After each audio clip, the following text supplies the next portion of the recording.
ప్రార్థన చేసుకొని వాక్య భాగంలోకి వెళ్దాము. పరలోకమందున మా తండ్రి,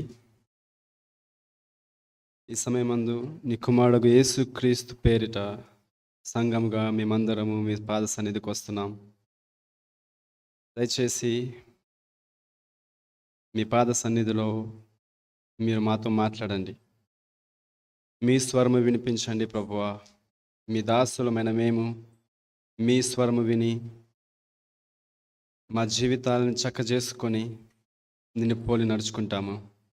పరిశుద్ధాత్మని నింపుదల నడుపుదల మా అందరికీ నీ దయచేయమని యేసుక్రీస్తు నామములో ప్రార్థిస్తున్నాము తండ్రి, ఆమేన్.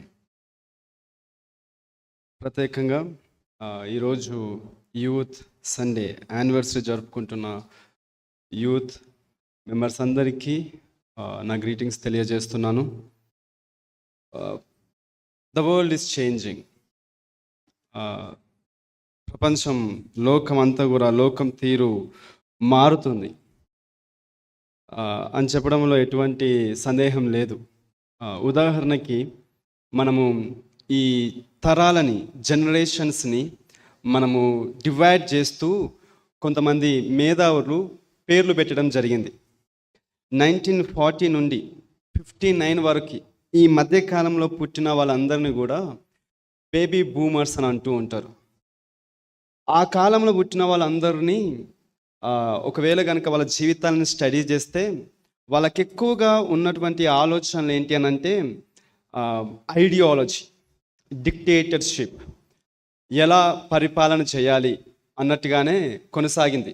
అంతకంటే ముందు గనుక చరిత్రలో ఎలాంటి వాళ్ళు ఉన్నారు అని అంటే అప్పుడు కూడా డిక్టేటర్సే ఉన్నారు. వాళ్ళందరూ కూడా లోకాన్ని శాసించాలి అనే కోరికతోని, తపనతో ఉండేవాళ్ళు. ఉదాహరణకి హిట్లర్ లాంటి వాళ్ళు.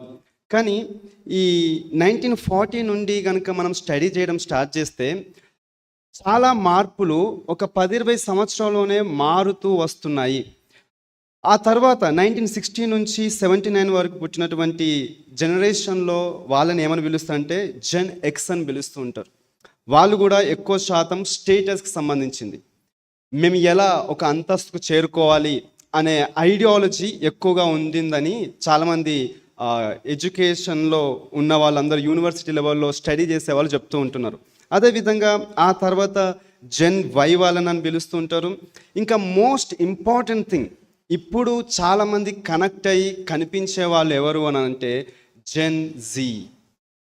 వీళ్ళందరూ కూడా 1995 లేదా 1997 నుండి పుట్టిన వాళ్ళు, జెన్ జీ జనరేషన్. చాలామంది ఇక్కడ జెన్ జీ జనరేషన్కి చెందిన వాళ్ళు ఉంటూ ఉంటారు. జెన్ జీ కంటే ముందు మిలేనియల్స్ అంటే 90s కిడ్స్ అని అంటూ ఉంటారు. 90s కిడ్స్, నేను ఆ కోవకు చెందినవాడినే, 90sలో పుట్టాను. ఆ తర్వాత వచ్చిన వాళ్ళు కూడా జెన్ జీ. ఈ జెన్ జీ వాళ్ళని కనుక మనం అర్థం చేసుకోవడానికి ప్రయత్నం చేస్తే చాలా కష్టమే అని చెప్పొచ్చు. ఎందుకనంటే చాలా మారుతూ వచ్చాయి. ఉదాహరణకి నేను ఒక రూరల్ ఏరియాలో పుట్టాను. నేను ఎక్స్పోజ్ అయినటువంటి ఎడ్యుకేషన్ సిస్టమ్ ఏంటంటే నాకు 3 లాంగ్వేజెస్ని ఆఫర్ చేసింది. నేను చదువుకున్న లాంగ్వేజెస్ ఏంటంటే ఒకటి ఇంగ్లీష్, ఒకటి హిందీ, ఒకటి తెలుగు. కానీ ఇప్పుడు మనం చూస్తున్న స్కూల్స్ అన్నీ కూడా ఇంటర్నేషనల్ లెవెల్లో ఉన్నాయి. ఈ జెన్జీ కిడ్స్ అందరూ కూడా ఇంటర్నేషనల్ స్కూల్ లెవెల్కి వెళ్తున్నారు. వాళ్ళు ఎక్స్పోజ్ అవుతున్నటువంటి లాంగ్వేజెస్ అన్నీ కూడా ఇంటర్నేషనల్ లెవెల్కి. ఫ్రెంచ్ లాంగ్వేజ్ నేర్చుకుంటున్నారు, జాపనీస్ నేర్చుకుంటున్నారు, జర్మనీ నేర్చుకుంటున్నారు, వాట్ నాట్. చాలా మారుతూ వచ్చాయి. ఎడ్యుకేషన్ సిస్టమ్ మారింది, కాలేజ్ సిస్టమ్ మారింది. At the same time working nature కూడా మారుతూ వచ్చింది. జాబ్ విధానాలు మారాయి. ఒకప్పుడు డేలో కష్టపడేవాళ్ళు, ఫ్యాక్టరీస్లో పనిచేసేవాళ్ళు, లేకపోతే సాఫ్ట్వేర్ కోవకు చెందిన వాళ్ళు, వీళ్ళందరూ కూడా డే టైంలో పనిచేసేవాళ్ళు. బట్ నా కొత్త వింటూ వస్తున్నాం. నైట్ షిఫ్ట్స్ అంటున్నాం, వర్క్ ఫ్రమ్ హోమ్ అంటున్నాం. చాలా చేంజెస్ వచ్చేసాయి. ఒకప్పుడు మన అర్బన్ ఏరియాస్లో లేకపోతే రూరల్ ఏరియాస్లో పనిచేసే మనము ఏమవుతున్నామంటే, ఏం చేస్తున్నాం అంటే ఇంటర్నేషనల్ లెవెల్లో పనిచేస్తున్నాం. మనం అంటూ ఉంటాం జాబ్ చేస్తున్నారా అని అంటే టుడేస్ జనరేషన్ వాళ్ళు ఏం చెప్తుంటే చేస్తున్నాము. ఎక్కడ, ఎందులో అని అంటే పలానా కంపెనీ. ఆ పలానా కంపెనీ ఏంటి అని అంటే యూఎస్ బేస్డ్ కంపెనీ. మేము యూఎస్ వాళ్ళకి పనిచేస్తుంటాం, యూకే వాళ్ళకి పనిచేస్తుంటాం. వావ్, ఇలా డిఫరెంట్గా ఎక్స్పోజ్ అవుతున్నటువంటి తరుణంలో ఏమైపోయిందో తెలుసా? మార్పులు జరగడం ప్రారంభించాయి. మన ఫుడ్ హ్యాబిట్స్ మారిపోయాయి, మన డైలీ టైమింగ్స్ మారిపోయాయి. అట్ ద సేమ్ టైం మనం మాట్లాడుకున్నటువంటి మాటలు కూడా మారిపోయాయి. పెద్దలు ఇక్కడ ఉన్నారు, మీరందరూ కూడా పలకరించుకుంటున్నప్పుడు చక్కగా పలకరించుకునేవాళ్ళు. నమస్కారం, నమస్తే అని పలకరించుకునేవాళ్ళు. ఆఫ్ కోర్స్ మన క్రైస్తవం కాబట్టి వందనాలని చెప్తూ ఉంటాము. ఆ తర్వాత కొంతమంది చదువుకున్న వాళ్ళు ఏం చేస్తున్నారంటే హాయ్, హలో. బట్ నౌ నేను ఒక విచిత్రమైనటువంటి ఇంట్రడ్యూషన్ చేసుకునే పదాన్ని నేను చూశాను. అదేంటనంటే today's generation, especially this Z generation, వాళ్ళు ఏమని పిలుస్తున్నారని అంటే యోలో. ఎవరైనా పలకరించినప్పుడు యోలో అని పలకరించుకుంటున్నాను అనమాట. యోలో అనే పదానికి అర్థం ఏంటనంటే you only live once.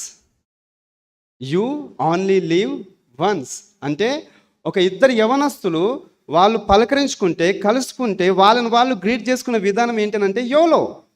Hello తీసేసి యోలో పెట్టేశారు. అంటే గుర్తు చేసుకుంటున్నారు వాళ్ళని వాళ్ళు. రే, నువ్వు కేవలము ఒకటేసారి జీవిస్తావు కాబట్టి ఏం చేయాలా? నీకు నచ్చింది చెయ్యి, నీకు ఇష్టం వచ్చినట్టు ఉండు. మాట్లాడే పలకరింపు మారిపోయింది. అట్ ద సేమ్ టైం మన భాష స్పెల్లింగ్స్ కూడా మారుతూ వచ్చాయి. స్పెల్లింగ్స్ ఇప్పుడు అందరూ కూడా జెన్జీ జనరేషన్ వాళ్ళు టెక్స్టులు చేస్తూ ఉంటాం. ఇఫ్ ఐఎమ్ నాట్ రాంగ్, నేను ఎక్కువ శాతం యవనస్తుల పైన కాన్సన్ట్రేట్ చేస్తున్నాను, ప్లీజ్ డోంట్ మైండ్. ఎందుకంటే ఈరోజు స్పెషల్ డే కాబట్టి చాలామంది టెక్స్టులు చేస్తుంటారు. వాట్సాప్ చేస్తాం, ఇన్స్టాగ్రామ్ లేకపోతే ఫేస్బుక్, ఇవన్నీ యూజ్ చేస్తుంటున్నాం కదా. యాక్చువల్లీ మా టీచర్స్ ఏం చేసేవాళ్ళు అంటే స్కూల్స్లో ఏదైనా స్పెల్లింగ్ మిస్టేక్ చేస్తే కొట్టేవాళ్ళు. కానీ ఇప్పుడు అసలు స్పెల్లింగ్సే కనిపించవు. వాట్ అబౌట్ యూ, యూనివర్స్ అని 3, కానీ టెక్స్టింగ్ విధానంలో W, B and T R U. ఏమైపోయింది? ఫర్ యువర్ కైండ్ ఇన్ఫర్మేషన్ 3 పదాలు, చాలా స్పెల్లింగ్స్ ఉంటాయి, చాలా అక్షరాలు ఉంటాయి అందులో. కానీ FYI, ఎవ్రీథింగ్ ఇస్ చేంజ్డ్. మారుతూ వస్తున్నాయి. ఏం చేద్దాం? ఆనందిద్దామా? సంతోషిద్దామా? ఇంత టెక్నాలజీలో బ్రతుకుతున్నాం, ప్రపంచంలో ఉన్నటువంటి ఎడ్యుకేషన్ సిస్టమ్కి ఎక్స్పోజ్ అవుతున్నాం, చాలా నేర్చుకుంటున్నాం. ఇలాంటి తరుణంలో మన జీవితాలు ఎలా ఉంటున్నాయి? ఇంతకుముందు నేను ఒక బ్రదర్తో మాట్లాడుతున్నప్పుడు ఆయన చెప్పిన మాట ఏంటనంటే, బ్రదర్, ఈ AI వచ్చింది, మా జాబ్స్ ఉంటాయో లేవో తెలియట్లేదు అని అన్నాడు. ఎందుకంటే రీసెంట్లీ నేను ఒక వెబ్సైట్ డిజైన్ చేస్తున్నాను, నాకు కొన్ని ఐడియాస్ ఉన్నాయి, కానీ వాటిని ఎట్లా ఎగ్జిక్యూట్ చేయాలో తెలియట్లేదు. అప్పుడు నాకు వచ్చిన ఐడియా ఏంటనంటే నేను ChatGPTని అడుగుతాను అని చెప్పేసి నేను దానికి చెప్పడం ప్రారంభించాను. Consider your self as a professional data analyst అని చెప్పేసి నేను మొత్తం నా ఐడియా ఇచ్చాను. కాసేపటికి ఏం చేసిందనంటే నాకు డేటా కోడింగ్ అంతా పంపించేసింది. నేను జస్ట్ దాన్ని కాపీ చేసి పేస్ట్ చేశాను. What happen? షాక్ అయ్యాను నేను. నా బుర్రలో ఉన్న ఆలోచనల కంటే ఆ AI ఇచ్చిన ఇన్ఫర్మేషన్తోని వెబ్సైట్ సూపర్గా వచ్చేసింది. మనిషి ఎదుగుతున్నాడు, ఇంటెలిజెన్స్ ఎదుగుతుంది, స్కూల్స్ ఎదుగుతున్నాయి, జాబ్స్ ఎదుగుతున్నాయి, సూపర్ పొజిషన్స్కి మనం వస్తున్నాము. ఇంత మార్పులో, ఇంత చేంజ్ అవుతున్నటువంటి తరుణంలో మనం ఒక విషయం గుర్తుపెట్టుకుందాము. అదేంటనంటే మనము యేసుక్రీస్తు ప్రభువుకు చెందిన వారము. మనం రక్షణ పొందాము. ఇప్పుడు మన వైపు మన ముందు 2 ఉన్నాయి. ఒకటేమో ఈ లోకం ఉంది, ఒకవైపేమో ఈ లోకంలో ఉన్నటువంటి డెవలప్మెంట్ ఉంది, మరోవైపు ఏమో అలానే 2000 సంవత్సరాల క్రితము యేసు ప్రభును ఆయన శిష్యులను బోధించినటువంటి ఎథిక్స్ ఉన్నాయి, స్పిరిచువాలిటీ నుంచి వచ్చినటువంటి సూత్రాలు ఉన్నాయి, డాక్ట్రిన్స్ ఉన్నాయి. ఈ రెండింటిని ఎలా మేనేజ్ చేద్దాము? వీటన్నిటినీ నేర్చుకోవడానికి బైబిల్ గ్రంథంలో మనకు ఒక వ్యక్తి కనిపిస్తున్నాడు. దయచేసి మీ బైబిల్ గ్రంథాలని మత్తయి సువార్త 8వ అధ్యాయము 5 నుంచి 13 వైపు చూసినట్లయితే ఈరోజు మనము అధ్యయనం చేసుకుందాము. 5వ వచనం నేను చదువుతున్నాను. ఆయన కపెర్నహూము ఆయన యుద్ధకు వచ్చి, ప్రభువా, నా దాసుడు పక్షవాయువుతో మిగుల బాధపడుచు ఇంటిలో పడి ఉన్నాడని చెప్పి ఆయనను వేడుకొనెను. ఆయన కపెర్నహూము ఈ పట్టణం గురించి ఒక్కసారి మనం ఆలోచన చేద్దాం. ఇశ్రాయేలు భూభాగం అంతా కూడా, జియోగ్రఫికల్ స్ట్రక్చర్ అంతా కూడా వర్టికల్గా ఉంటుంది, పొడుగుగా కనిపిస్తూ ఉంటుంది. దాన్ని కనుక మనం డివైడ్ చేసుకుంటే ఒకటి ఉత్తరం అవుతుంది, ఒకటి దక్షిణం అవుతుంది. Northern Israel and southern Israel. ఈ సౌత్లో టెంపుల్ ఉంటుంది, ఆలయం ఉంటుంది, యెరూషలేం ఉంటుంది. Most of the orthodox juice అందరూ కూడా అక్కడే ఉండేవారు. కానీ నార్త్ విషయానికి వస్తే నార్త్ అంతా కూడా మిక్స్డ్ పాపులేషన్తో ఉండేది. సమరైటన్స్ అక్కడే ఉండేవాళ్ళు, రోమన్ సోల్జర్స్ అక్కడే ఉండేవాళ్ళు. ఎక్కువ శాతం అన్యులు ఈ నార్థన్ పట్టణాలలో ఉండేవాళ్ళు. నార్త్లో ఒక మంచి సముద్రం ఉంది, గలిలయ సముద్రము. ఆ సముద్రం దగ్గరనే ఈ కపెర్నహూము అనే ప్రాంతం ఉంది. ఈ కపెర్నహూముకు చెందినవాడు ఎవరనంటే పేతురు. ఈ కపెర్నహూములో ప్రభు తరచుగా వెళ్ళేవాడు. అతని హోమ్ టౌన్ తర్వాత ఇదే ప్లేస్కి ఎక్కువగా వెళ్ళినట్టుగా మనం చూస్తాము. ఇదే ప్లేస్లో ఆయన రకరకాల అద్భుతాలు చేశాడు. ఆయన ఇక్కడనే ఒక నోబెల్ మ్యాన్ సన్ని, కుమారుణ్ణి స్వస్థపరిచినట్టుగా యోహాను సువార్త 4వ అధ్యాయంలో చూస్తాము. పేతురు అత్తగారిని ఇదే పట్టణంలో స్వస్థపరిచినట్టుగా మార్కు సువార్త 1వ అధ్యాయంలో, అదేవిధంగా ఇదే అధ్యాయంలో మనం చూస్తాము. అదేవిధంగా ఒక పక్షవాయువు కలిగిన వారిని, ఒక అపవిత్ర ఆత్మ పట్టిన వారిని, అదేవిధంగా రక్తస్రావం గల స్త్రీని కూడా అదే ప్లేస్లో, అదే పట్టణంలో స్వస్థపరిచినట్టుగా చూస్తాం. ఆ పట్టణానికి చాలా మంచి పేరుంది. కానీ ఒక విషయం అదేంటనంటే అక్కడ మిక్స్డ్ పాపులేషన్ ఉండేవాళ్ళు.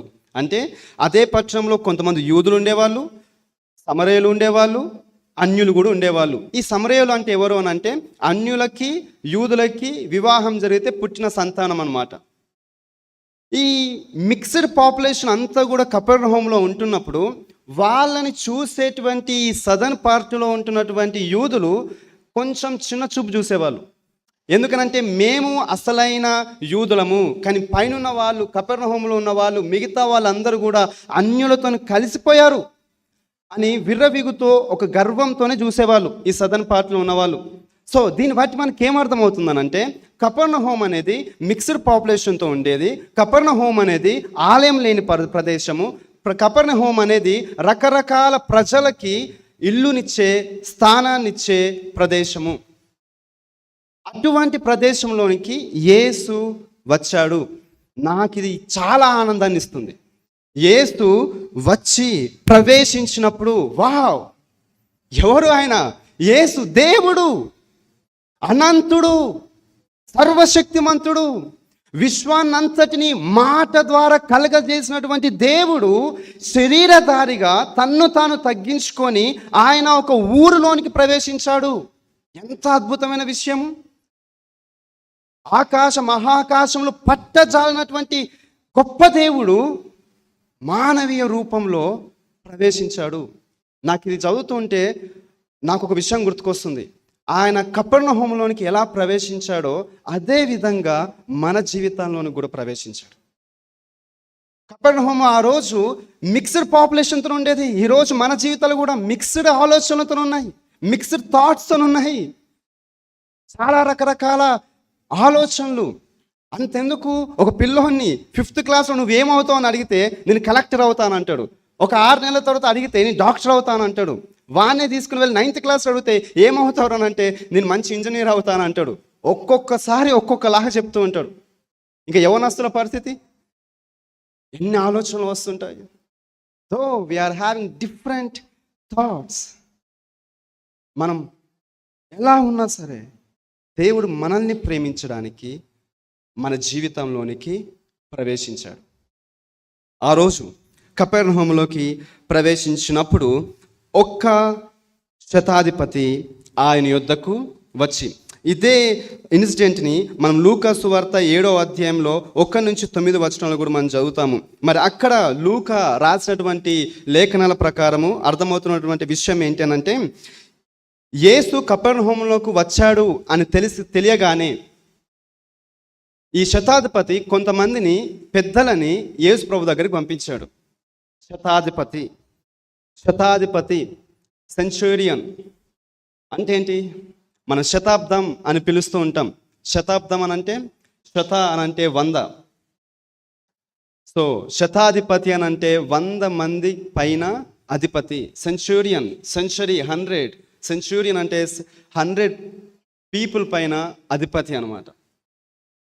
ఈయన ఎవరు అని అంటే ఇంకా ఆలోచన చేస్తే ఈ శతాధిపతి రోమా సామ్రాజ్యానికి పనిచేసే వ్యక్తి.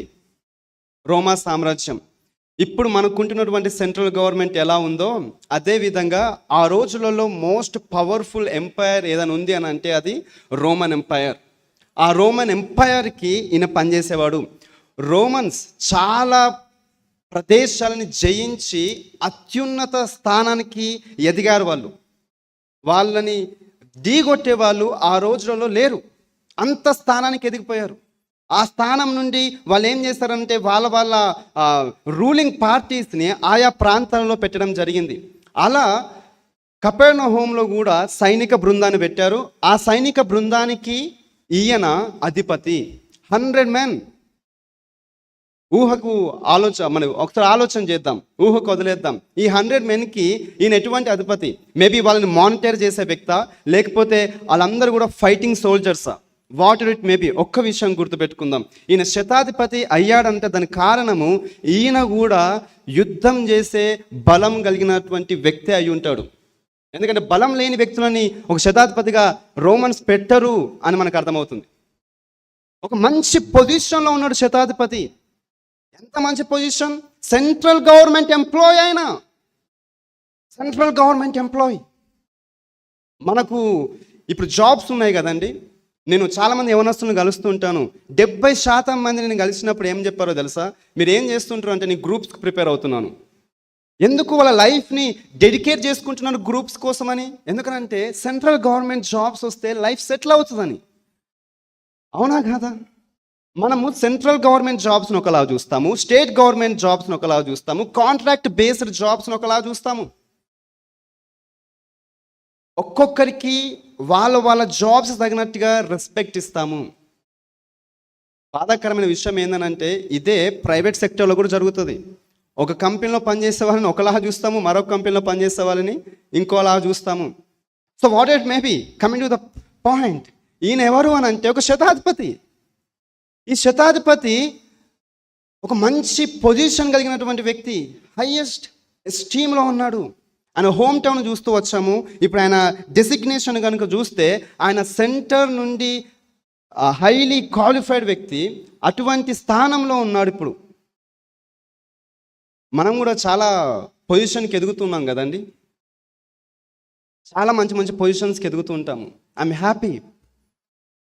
నేను కొన్నిసార్లు వింటూ ఉంటాను, ఒక క్రిస్టియన్ స్టేట్ గవర్నమెంట్లో సీఎం మరి క్యాబిన్లో పనిచేస్తున్నాడు అని అంటే చాలా సంబరం వేస్తూ ఉంటుంది. అదేవిధంగా ఒక మంచి రూలింగ్ పార్టీలో ఒక క్రిస్టియన్ ఉన్నాడు అని అంటే మంచి సంతోషంతో ఉంటాం కదా మనం. ఒక మంచి పొజిషన్కి వెళ్ళాలన్న తపన చాలా మంచిది. అండ్ నేను మీ అందరిని రిక్వెస్ట్ చేస్తున్నాను యవనస్తుల్ని, అదేంటనంటే ప్లీజ్ డ్రీమ్ బిగ్. ఇది ఒక సెక్యులర్ స్లోగన్, బట్ నేను స్పిరిచువల్గా చెప్తున్నాను. Please dream big. చదవండి, జాబ్స్ కోసం వేచి ఉండండి, ప్రయత్నించండి. ఆ పొజిషన్కి ఎదిగి దేవుని మహిమపరచండి. ఆ పొజిషన్ నుండి దేవుని పరిచర్య చేయండి. సో ఒక మంచి డ్రీమ్ కలిగి ఉండటము తప్పేం కాదు. బట్ ఆ డ్రీమ్తో పాటు, ఆ అచీవ్మెంట్తో పాటు కొన్ని విషయాలని ఇప్పుడు ఈ శతాధిపతి దగ్గర నుంచి నేర్చుకుందాము. ఆయన డిసిగ్నేషన్ చూసిన తర్వాత రెండవది ఏంటంటే, ఆయన యొద్దకు వచ్చి, అంటే లూకా సువార్త ప్రకారం ఆయన కొంతమందిని ఆయన యొద్దకు పంపించాడు.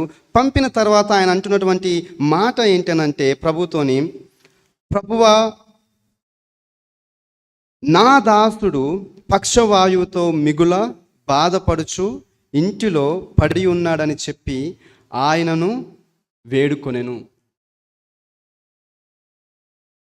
Simple plead. శతాధిపతి ప్రభు దగ్గరికి కొంతమందిని పంపించాడు, వర్తమానం పంపించాడు. అదేంటనంటే, మా ఇంట్లో ఒక దాసుడు ఉన్నాడు, ఒక స్లేవ్ ఉన్నాడు, అతడికి ఏమైందనంటే పక్షవాయువు, అంటే పెరాలసిస్ వచ్చింది, దయచేసి అతన్ని బాగా చేయడానికి రండి అని అంటున్నాడు. His humble confession. నాకు చాలా ఆశ్చర్యం వేస్తుంది. ఒక రోమన్ సోల్జర్ అయ్యుండి, ఒక రోమన్ సెంచూరియన్ అయ్యుండి ఏం చేస్తున్నాడు అనంటే తన ఇంట్లో ఉన్నటువంటి ఒక దాసుని గురించి ఆలోచిస్తున్నాడు. ఇది చాలా సర్ప్రైజింగ్ విషయం, ఇది చాలా చాలా సర్ప్రైజింగ్ విషయం ఇది. ఎందుకనంటే ఆ రోజులలో స్లేవ్స్ని ఎలా చూసేవాళ్ళనంటే మార్కెట్లో అమ్ముడు పోయే వ్యక్తిలాగా చూసేవాళ్ళు. ఇప్పుడు మీరందరూ చాలామంది పెట్స్ని ఇష్టపడుతూ ఉంటారు, డాగ్స్ని కొంటూ ఉంటారు, క్యాట్స్ని కొంటూ ఉంటారు. మనం ఇక్కడ ఉంటున్నాం కాబట్టి వీటిని చూస్తూ ఉంటాం. కానీ ఒకవేళ ఊర్లోకి వెళ్తే వ్యవసాయం చేసే వాళ్ళు ఉంటారు, వాళ్ళు కూడా మార్కెట్కి వెళ్తారు. మార్కెట్కి వెళ్ళి అక్కడ ఆవులను, ఎద్దులను, బర్రెలను కొంటూ ఉంటారు. దాని ద్వారా మనకు మిల్క్ వస్తుంది, దాని ద్వారా వాళ్ళు వ్యవసాయం చేయొచ్చు, వాటి ద్వారా పని చేయించుకుంటారు. 2000 సంవత్సరాల క్రితము ఇప్పుడు మనం ఎట్లయితే బర్రెలను, ఎద్దులని మార్కెట్లో అమ్మడానికి ఉన్నాయో అదే విధంగా మనుషులను నిలబెట్టేవాళ్ళు. మనుషులని ఒక్కొక్క యజమాని చూసి కొనుక్కునేవాడు, కొనుక్కొని ఇంట్లో పెట్టుకునేవాడు. ఎందుకోసము? పని చేయడానికి, దాసులుగా ఇంట్లో పని చేయడానికి పెట్టుకునేవాళ్ళు. అంత మాత్రమే కాదు, అరిస్టోటల్ అనే గ్రీక్ ఫిలాసఫర్ ఏమంటాడనంటే ఆ రోజు స్లేవ్స్ని ఎలా చూసేవాళ్ళనంటే ఒక పనికిరాని ఒక టూల్ని, ఒక స్లేవ్ని, ఈ ఇద్దరిని కూడా, ఈ రెండింటిని కూడా ఒకేలా చూసేవాళ్ళు. అంటే నా చేతిలో ఒక గొడ్డలి ఉందనుకోండి, ఈ గొడ్డలి ఒక స్లేవ్, ఈ రెండు కూడా ఒకటే నా దృష్టిలో అన్నట్టుగా ఆ లోకం ఉండేది, ఆ ప్రపంచం ఉండేది 2000 సంవత్సరాల క్రితము. ఆనాడు రాసినటువంటి ఫిలాసఫీలో, ఆ చరిత్రలో ఏమని చెప్తారనంటే జంతువులకి స్లేవ్కి ఒకటే తేడా ఉంది. జంతువులు మాట్లాడలేవు, స్లేవ్స్ మాట్లాడగలుగుతారు. స్లేవ్స్ని అంత నీచంగా చూసేవాళ్ళు. ఇంకొక విషయం చెప్పనా, కొరింథీలో ఇప్పుడు మనం చూస్తున్నటువంటి ఒలింపిక్స్ లెవెల్లో గేమ్స్ జరిగాయి. రోమన్స్ చాలా ఇష్టపడేవాళ్ళు గేమ్స్ని. వాళ్ళు ప్రజలకు రెండు ఆఫర్ చేసేవాళ్ళు. ఒకటి బ్రెడ్ ఆఫర్ చేసేవాళ్ళు, రెండవది సర్కస్ లేదా గేమ్స్ ఆఫర్ చేసేవాళ్ళు. ఈ గేమ్స్ని పెట్టుకునేవాళ్ళు. గేమ్స్ ఎలా ఉండేటి అని అంటే ఒక పేద థియేటర్లో మధ్యలో ఒక గ్రౌండ్ ఉండేది. ఈ యజమానులు అందరూ కూడా బెట్టింగ్ చేసేవాళ్ళు. ఏంటి ఆ బెట్టింగ్ అని అంటే ఒక స్లేవ్ పైన వాళ్ళు బెట్ చేసేవాళ్ళు. అంటే స్లేవ్స్లు ఇద్దరు రెజ్లింగ్ చేసుకుంటే అక్కడ వాళ్ళు కొట్లాడుతూ ఉంటే ఎవరు చచ్చిపోతే వాళ్ళు ఓడిపోయినట్టు, ఎవరు గెలిస్తే వాళ్ళు ఆ డబ్బులను తీసుకోవచ్చు. అటువంటి లోకం అది. ఇంకొక విషయం తెలుసా, స్లేవ్స్ అందరిని తీసుకుని వెళ్ళి ఆ థియేటర్లో పెట్టేసి, ఆ గ్రౌండ్లో పెట్టేసి సింహాలను వదిలిపెట్టేవాళ్ళు, లయన్స్ని, టైగర్స్ని వదిలిపెట్టేవాళ్ళు. ఈ స్లేవ్స్ అందరూ కూడా ప్రజలందరినీ ఎంటర్టైన్ చేయడానికి ఆ జంతువులతోని, ఆ బీచ్తోని వాళ్ళు యుద్ధం చేసేవాళ్ళు. ఇలా ఉండేది ప్రపంచం. స్లేవ్స్ని రోమన్ వరల్డ్లో అలా చూసేవాళ్ళు. అటువంటి టైంలో ఈ శతాధిపతి ఒక డిఫరెంట్ పొజిషన్ని తీసుకున్నాడు. ఆ పొజిషన్ ఏంటనంటే ఆ స్లేవ్ని ఒక యానిమల్ లాగా కాకుండా ఆ స్లేవ్ని ఎలా చూస్తున్నాడంటే ఒక మనిషిలా చూడడం ప్రారంభించాడు. ఆ స్లేవ్ పట్ల కనికరం కలిగి ఉన్నాడు. ఎవరైనా ఒక హైయెస్ట్ పొజిషన్ ఉన్నటువంటి వ్యక్తి, హైలీ క్వాలిఫైడ్ వ్యక్తి ఏం చేస్తున్నాడు? కంపాషనెట్ హార్ట్ని కలిగి ఉన్నాడు. కంపాషనెట్ హార్ట్ ఎవరి పట్ల? తన ఇంట్లో పనిచేసే దాసుడు పట్ల. కంపాషన్, కనికరము. ఏం చేయాలి? యాక్చువల్లీ దాసుడు పక్షవాయువుతో ఉంటే తీసుకొని బయటపడేసి కొత్త దాసును కొనుక్కోవాలి. బట్ ఈ మనిషి అలా చేస్తున్నాడా? నో. మనం ఉన్నాం ఈ లోకంలో. ఇప్పుడు ఉన్నటువంటి పరిస్థితులు ఎలాంటి అంటే ఒక ఫోన్ పని చేయకపోతే ఆ ఫోన్ పక్కన పెట్టేసి కొత్త ఫోన్ కొనుక్కుంటాం. We never entertain old things కదా. అంతెందుకు, మనం న్యూస్లలో చూస్తున్నాము, ఎవరైనా పెరాలసిస్తోని బెడ్ పైన ఉంటే వాళ్ళని పిల్లో పెట్టి చంపేసిన సందర్భాలు మనం చూస్తలేమా? మనం చదువుతలేమా? పెరాలసిస్ వస్తే ఈజీయా? పక్షవాయువు వస్తే ఈజీయా? ఎంత కష్టపడుతూ ఉంటారు వాళ్ళకి చాకరీ చేయడానికి. విసుగు రాదంటారా? విసుక్కోలేదని అంటారా? చంపడానికి ప్రయత్నించలేదంటారా? అటువంటి మనస్తత్వం కలిగిన వాళ్ళు చాలామంది ఉన్నారు బయట. బట్ ఈ సెంచూరియన్ అలాంటి వ్యక్తి కాదు. ఈ సెంచూరియన్ ఏంటనంటే తన దాసుని పట్ల కనికరం కలిగి ఉంటున్నాడు. What a heart! ఎంత మంచి హృదయము! ఇదే హార్ట్ కదా యేసు కలిగి ఉన్నది. ఇదే హార్ట్ కదా మనందరికి కూడా ఉండాలి అంటున్నది. దయచేసి మనందరము గుర్తిద్దాం. ఎంత పొజిషన్కి ఎదిగినా, ఎంత ఎంత హైయెస్ట్ పొజిషన్కి ఎదిగినా, వరల్డ్ ఎంత చేంజ్ అవుతూ వచ్చినా గుర్తుపెట్టుకోండి, మన రూట్స్ ఏంటనంటే మనం కనికరం కలిగిన వాళ్ళము. ఇది మనం స్కూల్ ఏజ్ నుంచే మనం గుర్తుపెట్టుకుందాం. స్కూల్ ఏజ్ నుంచే కాలేజెస్కి వచ్చినప్పుడు ఈ కనికరాన్ని ఎప్పటికీ మర్చిపోదు. కనికరము మిస్ అయిపోతుంది. యవనస్తులలో కనికరం మిస్ అయిపోతుంది. నాలో కనికరం మిస్ అయిపోతుంది. ఎందుకు మిస్ అయిపోతుంది? ఏమవుతుంది కనికరం మిస్ అవుతే? ఒకప్పుడు క్రిస్టియానిటీ అని అంటే సర్వీస్ మైండెడ్, సొసైటీని బాగు చేసేవాళ్ళు క్రిస్టియన్స్.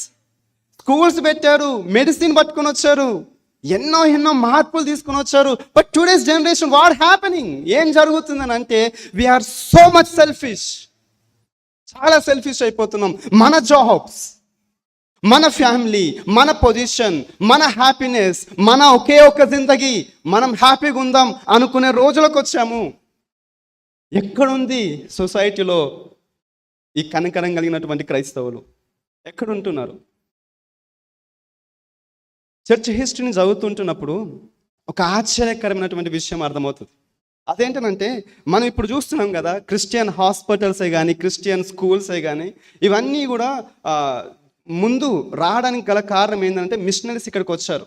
వాళ్ళు వచ్చి స్కూల్స్ కట్టించారు, వాళ్ళు వచ్చి హాస్పిటల్స్ పెట్టించారు. వాళ్ళు ఏం మైండ్ సెట్తో వచ్చారో తెలుసా? చాలా ఆశ్చర్యపోయాను. డాక్టర్స్ మన ఇండియాకి వచ్చారు, మన ఇండియాకి వచ్చి పని చేస్తారు. డాక్టర్స్, మిషనరీ డాక్టర్స్, వాళ్ళందరూ సర్వీస్ మైండ్తో వచ్చారు. అందులో అనేక మంది చర్చ్ పంపిస్తూ వచ్చారు. ఆ చర్చ్ ఎలా పంపించిందో తెలుసా? యవనస్తులను చూస్ చేసుకొని వాళ్ళ ఫ్యామిలీస్తో మాట్లాడి, ఫ్యామిలీస్ అన్నీ కూడా క్రిస్టియన్ ఫ్యామిలీస్ అందరూ కూడా ఏం చేస్తారనంటే వాళ్ళ యవనస్తులకు చెప్పడం స్టార్ట్ చేశారు. నువ్వు మెడిసిన్ చదవాలి, నువ్వు ఇంజనీరింగ్ చేయాలి, నువ్వు చక్కగా చదువుకొని అదిగో ఆ ప్రాంతానికి వెళ్ళి సేవ చేయాలి. చర్చ్ హిస్టరీలో అనేక కుటుంబాలు వాళ్ళ పిల్లల్ని చదివిపించింది పరిచర్య చేయడానికి. వాళ్ళు డాక్టర్స్ అయింది పరిచర్య చేయడానికి, వాళ్ళు సివిల్ ఇంజనీరింగ్ అయ్యారు పరిచర్య చేయడానికి. మన మాట తీరు ఎలా ఉందనంటే ఈ రోజులలో మనం యవనస్తులను అడుగుతాం, పిల్లల్ని అడుగుతాం, నీకు ఇష్టమైన అంబిషన్ ఏంటి అని అడుగుతాం. నువ్వు ఎక్కడికి ఎప్పుడు ఎలా ఉండాలనుకుంటున్నావు అని అడుగుతూ ఉంటాము. కానీ మనల్ని ఎంతమంది అడుగుతున్నాము, నీ చదువు వల్ల దేవునికి నువ్వు ఏ పని చేయబోతున్నావు అని, నీ జాబ్ వల్ల నువ్వు దేవునికి ఏం పని చేయబోతున్నావు అని ఎంతమంది అడుగుతున్నాం మనం? ఈ మాటలు ఫేడ్ అవుట్ అవుతున్నాయి, ఎరైజ్ అయిపోతున్నాయి మన డిక్షనరీలో, మన వొకాబులరీలో అసలు కనిపిస్తలేవు. దయచేసి గుర్తుపెట్టుకుందాం, కనికరము ఎప్పుడైతే ఈ కనికరం ఉంటుందో ప్రజల దగ్గరికి వెళ్ళాలనే కోరిక ఉంటుంది. వాళ్ళ దగ్గరికి వెళ్ళినప్పుడు మన దగ్గర ఉన్నది ఏంటి అని అంటే కేవలము యేసు ప్రభు మనకేమిచ్చాడో అదే ఇస్తాము. పేతురు యోహాను ఏది ఇచ్చారో అదే ఇవ్వగలుగుతాము. దయచేసి ఈ కనికరాన్ని గుర్తుపెట్టుకుందాం. ఈ కనికరం ఉంది కాబట్టే ఆ పెద్దలు ఈ శతాధిపతి వర్తమానాన్ని లూకాసు వార్త 7వ అధ్యాయంలో ఏమని తీసుకొని వచ్చారని అంటే, ఇదిగో నీవు మేలు చేయడానికి శతాధిపతి తగిన వ్యక్తి, అర్హుడు, యోగ్యుడు. ఎందుకో తెలుసా? ఈ శతాధిపతి మన ప్రజలను ప్రేమించను అని అంటాడు. ఎవరిని ప్రేమించాడంట? మన ప్రజలను ప్రేమించను, సమాజ మందిరాలను కట్టించను. కేవలం దాసుని మీద మాత్రమే ఇతనికి ప్రేమ కాదు, ఇతనికి దేవుని ప్రజలపైన కూడా ప్రేమ. వాళ్ళ కోసం మందిరాలను కట్టించాడు. ఈ శతాధిపతి ఒక అన్యుడు. ఈ శతాధిపతి దేవుని చిత్తంలో ఆనాడు ఇశ్రాయేలు దృష్టిలో అసలు లేనలేడు. కానీ అటువంటి వ్యక్తి దేవుని పైన ప్రేమతోని సమాజ మందిరాన్ని కట్టించాడు, ప్రజలను ప్రేమించాడు, దాసుని కొరకు ఆరాట పడుతున్నాడు అని అంటే ఇతని దగ్గర ఎన్ని ఎథిక్స్ ఉన్నాయి, ఎన్ని నైతిక విలువలు ఉన్నాయి. ఈరోజు మనం ఎవరిని ప్రేమిస్తున్నాం? దేవుని ప్రజల్ని ప్రేమిస్తున్నామా?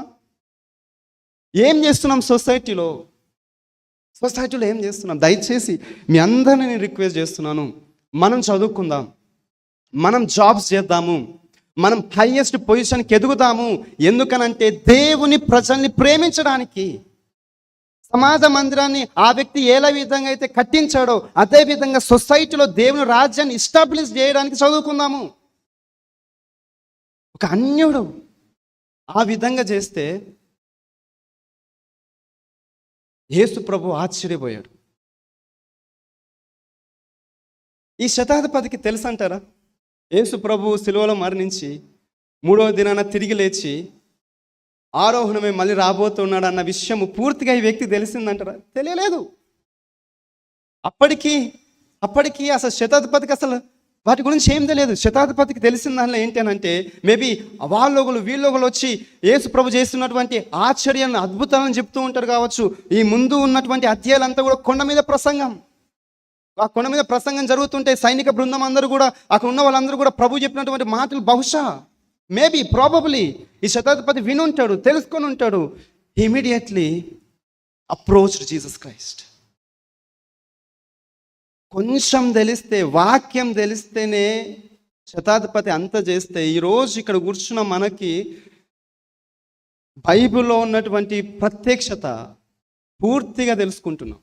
అనుదినం చదువుతున్నాము. యేసు ప్రభువు మన కోసం మరణించాడు, తిరిగి లేచాడు, ఆయనలో మనకు గొప్ప స్వాస్థ్యం ఉంది అన్న విషయం మనకంటే ఎక్కువగా ఈ లోకంలో ఎవరికి తెలుస్తుంది?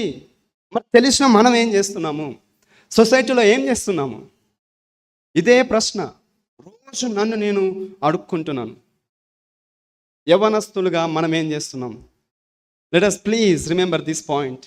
ప్లీజ్, దేవుడు మనకు ఆయుష్నిచ్చాడు. దేవుడు మనకు ఆయుష్నిచ్చాడు, గుర్తుపెట్టుకుందాం. మనందరం హ్యాపీ బర్త్డేలు చేసుకుంటూ ఉంటాము. నాకు హ్యాపీ బర్త్డే అన్నప్పుడు ఒక్కసారి వెన్నులో వణుకు పుడుతుంది. అదేంటనంటే, దేవుడు నాకు దీర్ఘ ఆయుష్ ఇచ్చాడని నేను మురిసిపోవడం కాదు. దేవుడు నా జీవితంలో ఇంకొక సంవత్సరాన్ని యాడ్ ఆన్ చేశాడు, ఇంకొక సంవత్సరాన్ని ఇచ్చాడు. అది నాకు పెద్ద బాధ్యత. నేను ఇంకొక ఏడాది నేను దేవుని స్వరూపాన్ని కోల్పోకుండా బ్రతకాలి. ఇంకొక ఏడాది నేను దేవుని యొక్క స్వరూపం తగ్గట్టుగా బ్రతకాలి, దేవుని యొక్క తీరులో బ్రతకాలి, ఆయన మార్గంలో బ్రతకాలనేది ఇంకొక అవకాశాన్ని దేవుడు నాకు ఇచ్చాడు. Happy birthday is my responsibility. దేవుడు నాకు ఆయుష్నిచ్చాడు, దేవుడు నాకు పనికిరాలని ఇచ్చాడు, మంచి అర్బన్ ఏరియాలో నన్ను పెట్టాడు, ఇన్ని ఆపర్చునిటీస్ ఇచ్చాడు ఆయన పని చేయడానికి. దేవుడు మన పని ఇన్వెస్ట్ చేస్తున్నాడు. We are his stewards. మనము లెక్క అప్పచెప్పే వాళ్ళము. గుప్తదారులు అంటారు పూర్వంలో. ఇంకా మనందరికి అర్థమయ్యే మాట ఏంటంటే జవాబుదారితనము. దేవుడు మన యజమాని, మనందరం జవాబుదారులము. దేవుడు మన పైన ఇన్వెస్ట్ చేశాడు, టైంని ఇన్వెస్ట్ చేశాడు, ఆయన సమయాన్ని ఇచ్చాడు, నీకు నాకు ఆయుష్నిచ్చాడు. ఆ ఆయుష్ గురించి, ఆ సమయం గురించి ఆయన లెక్క అడగబోతున్నాడు. జొనాథన్ ఎడ్వర్డ్ అనే వ్యక్తి ఏమంటాడనంటే, దేవుడు నాకు ఇచ్చిన ఆయుష్ని నేను రోజుల కింద లెక్క పెట్టను, నేను నిమిషాల కింద, సెకండ్స్ కింద లెక్క పెడతానని అంటాడు. ఎందుకంటే ప్రతి నిమిషాన్ని గుర్తు చేసుకొని, దేవుడు నా జీవితంలో ఒక సంవత్సరాన్ని ఇచ్చాడు, నేను ఎలా బ్రతకాలి అనే లెక్క నేను ఆయనకు అప్పచెప్పాలి అని అంటాడు ఆయన. మనం ఏం లెక్క అప్పచెప్తున్నాం దేవునికి? మన సమయాన్ని ఏం చేస్తున్నాము? దేవుడు మనకు సమయం మాత్రమే కాదు, దేవుడు మనకు టాలెంట్స్ని ఇచ్చాడు, స్కిల్స్ని ఇచ్చాడు. దేవుడు స్కిల్స్ని ఇన్వెస్ట్ చేశాడు నీలో నాలో. ఇన్వెస్ట్ చేసి ఆయన కొరకు వాటిని వాడాలి అని అనుకుంటున్నాడు. మనం ఏం చేస్తున్నాం? ఎట్లా యూజ్ చేస్తున్నాం వాటిని? దేవుడు మనకి ఎనర్జీని ఇచ్చాడు, శక్తినిచ్చాడు, సామర్థ్యతనిచ్చాడు. ఈ సామర్థ్యతతోని, దేవుడు నాలో ఇన్వెస్ట్ చేసినటువంటి ఈ సామర్థ్యతతోని నేను ఏం చేస్తున్నాను? నాకు నోరిచ్చాడు, మాటనిచ్చాడు. You know, he literally invested his all the language skills in me. నాకు 3 భాషలు నేర్చుకోవడం ఇచ్చాడు. నేను 3 భాషలు మాట్లాడగలుగుతాను. మరి ఈ 3 భాషలతోని ఇంత టాలెంట్ని ఇన్వెస్ట్ చేస్తే నేను ఏం చేస్తున్నాను వాటితోని? నేను దేవునికి మహిమకరంగా మాటలు మాట్లాడుతున్నానా, లేకపోతే వీళ్ళ గురించి గాసిప్స్ చెప్తున్నానా? దేవుడు ఇన్వెస్ట్ చేసినవి మనం ఎలా చేస్తున్నాము? దేవుడు మనకు ఈ శరీరాన్ని ఇచ్చాడు, ఈ దేహాన్ని ఇచ్చాడు. What we are doing with this body? ఈ బాడీని మనం స్పాయిల్ చేసుకుంటున్నామా? దేవునికి లెక్కప్ప చెప్పాలి. ఇన్ని థింగ్స్ని మనకిచ్చి మనల్ని ఆయన మహిమ కొరకు బ్రతుకమంటున్నాడు. But what we are doing? అన్నిటిని కోల్పోతున్నాం. ఒకవైపు ప్రపంచం అంతా అడ్వాన్స్డ్గా ఉంటుందని ఆనందపడాలా, లేకపోతే ఈ క్రిస్టియన్ ఎథిక్స్ అన్నిటిని మనం కోల్పోతున్నాం, మనలో కనిపిస్తలేదని బాధపడాలా? ఒకవేళ కనుక ఇవన్నీ మీలో ఉంటే నేను చాలా అంటే చాలా అప్రిషియేట్ చేస్తాను. I praise God for you all. But if not, ఇదే మంచి సమయము, ఆయన దగ్గరికి వద్దాము, ఆయన వేడుకుందాము. కనికరం కలిగినటువంటి హార్ట్ని మనం కలిగి ఉందాము. శతాధిపతి తన దాసుని పట్ల కనికరము. ఆయన పక్షవాయువు వచ్చింది కదా, ఇప్పుడు నాకు పనికి రాదా అని అనలేదు, అతడు బాగుపడాలనుకున్నాడు. మనం ఎవరిని బాగుపడాలని కోరుకుంటున్నాం? ఇక్కడ ఈరోజు మీ పెద్దలందరికీ నేను ఒక విషయాన్ని రిక్వెస్ట్ చేద్దాం అనుకుంటున్నాను. Please mentor young people.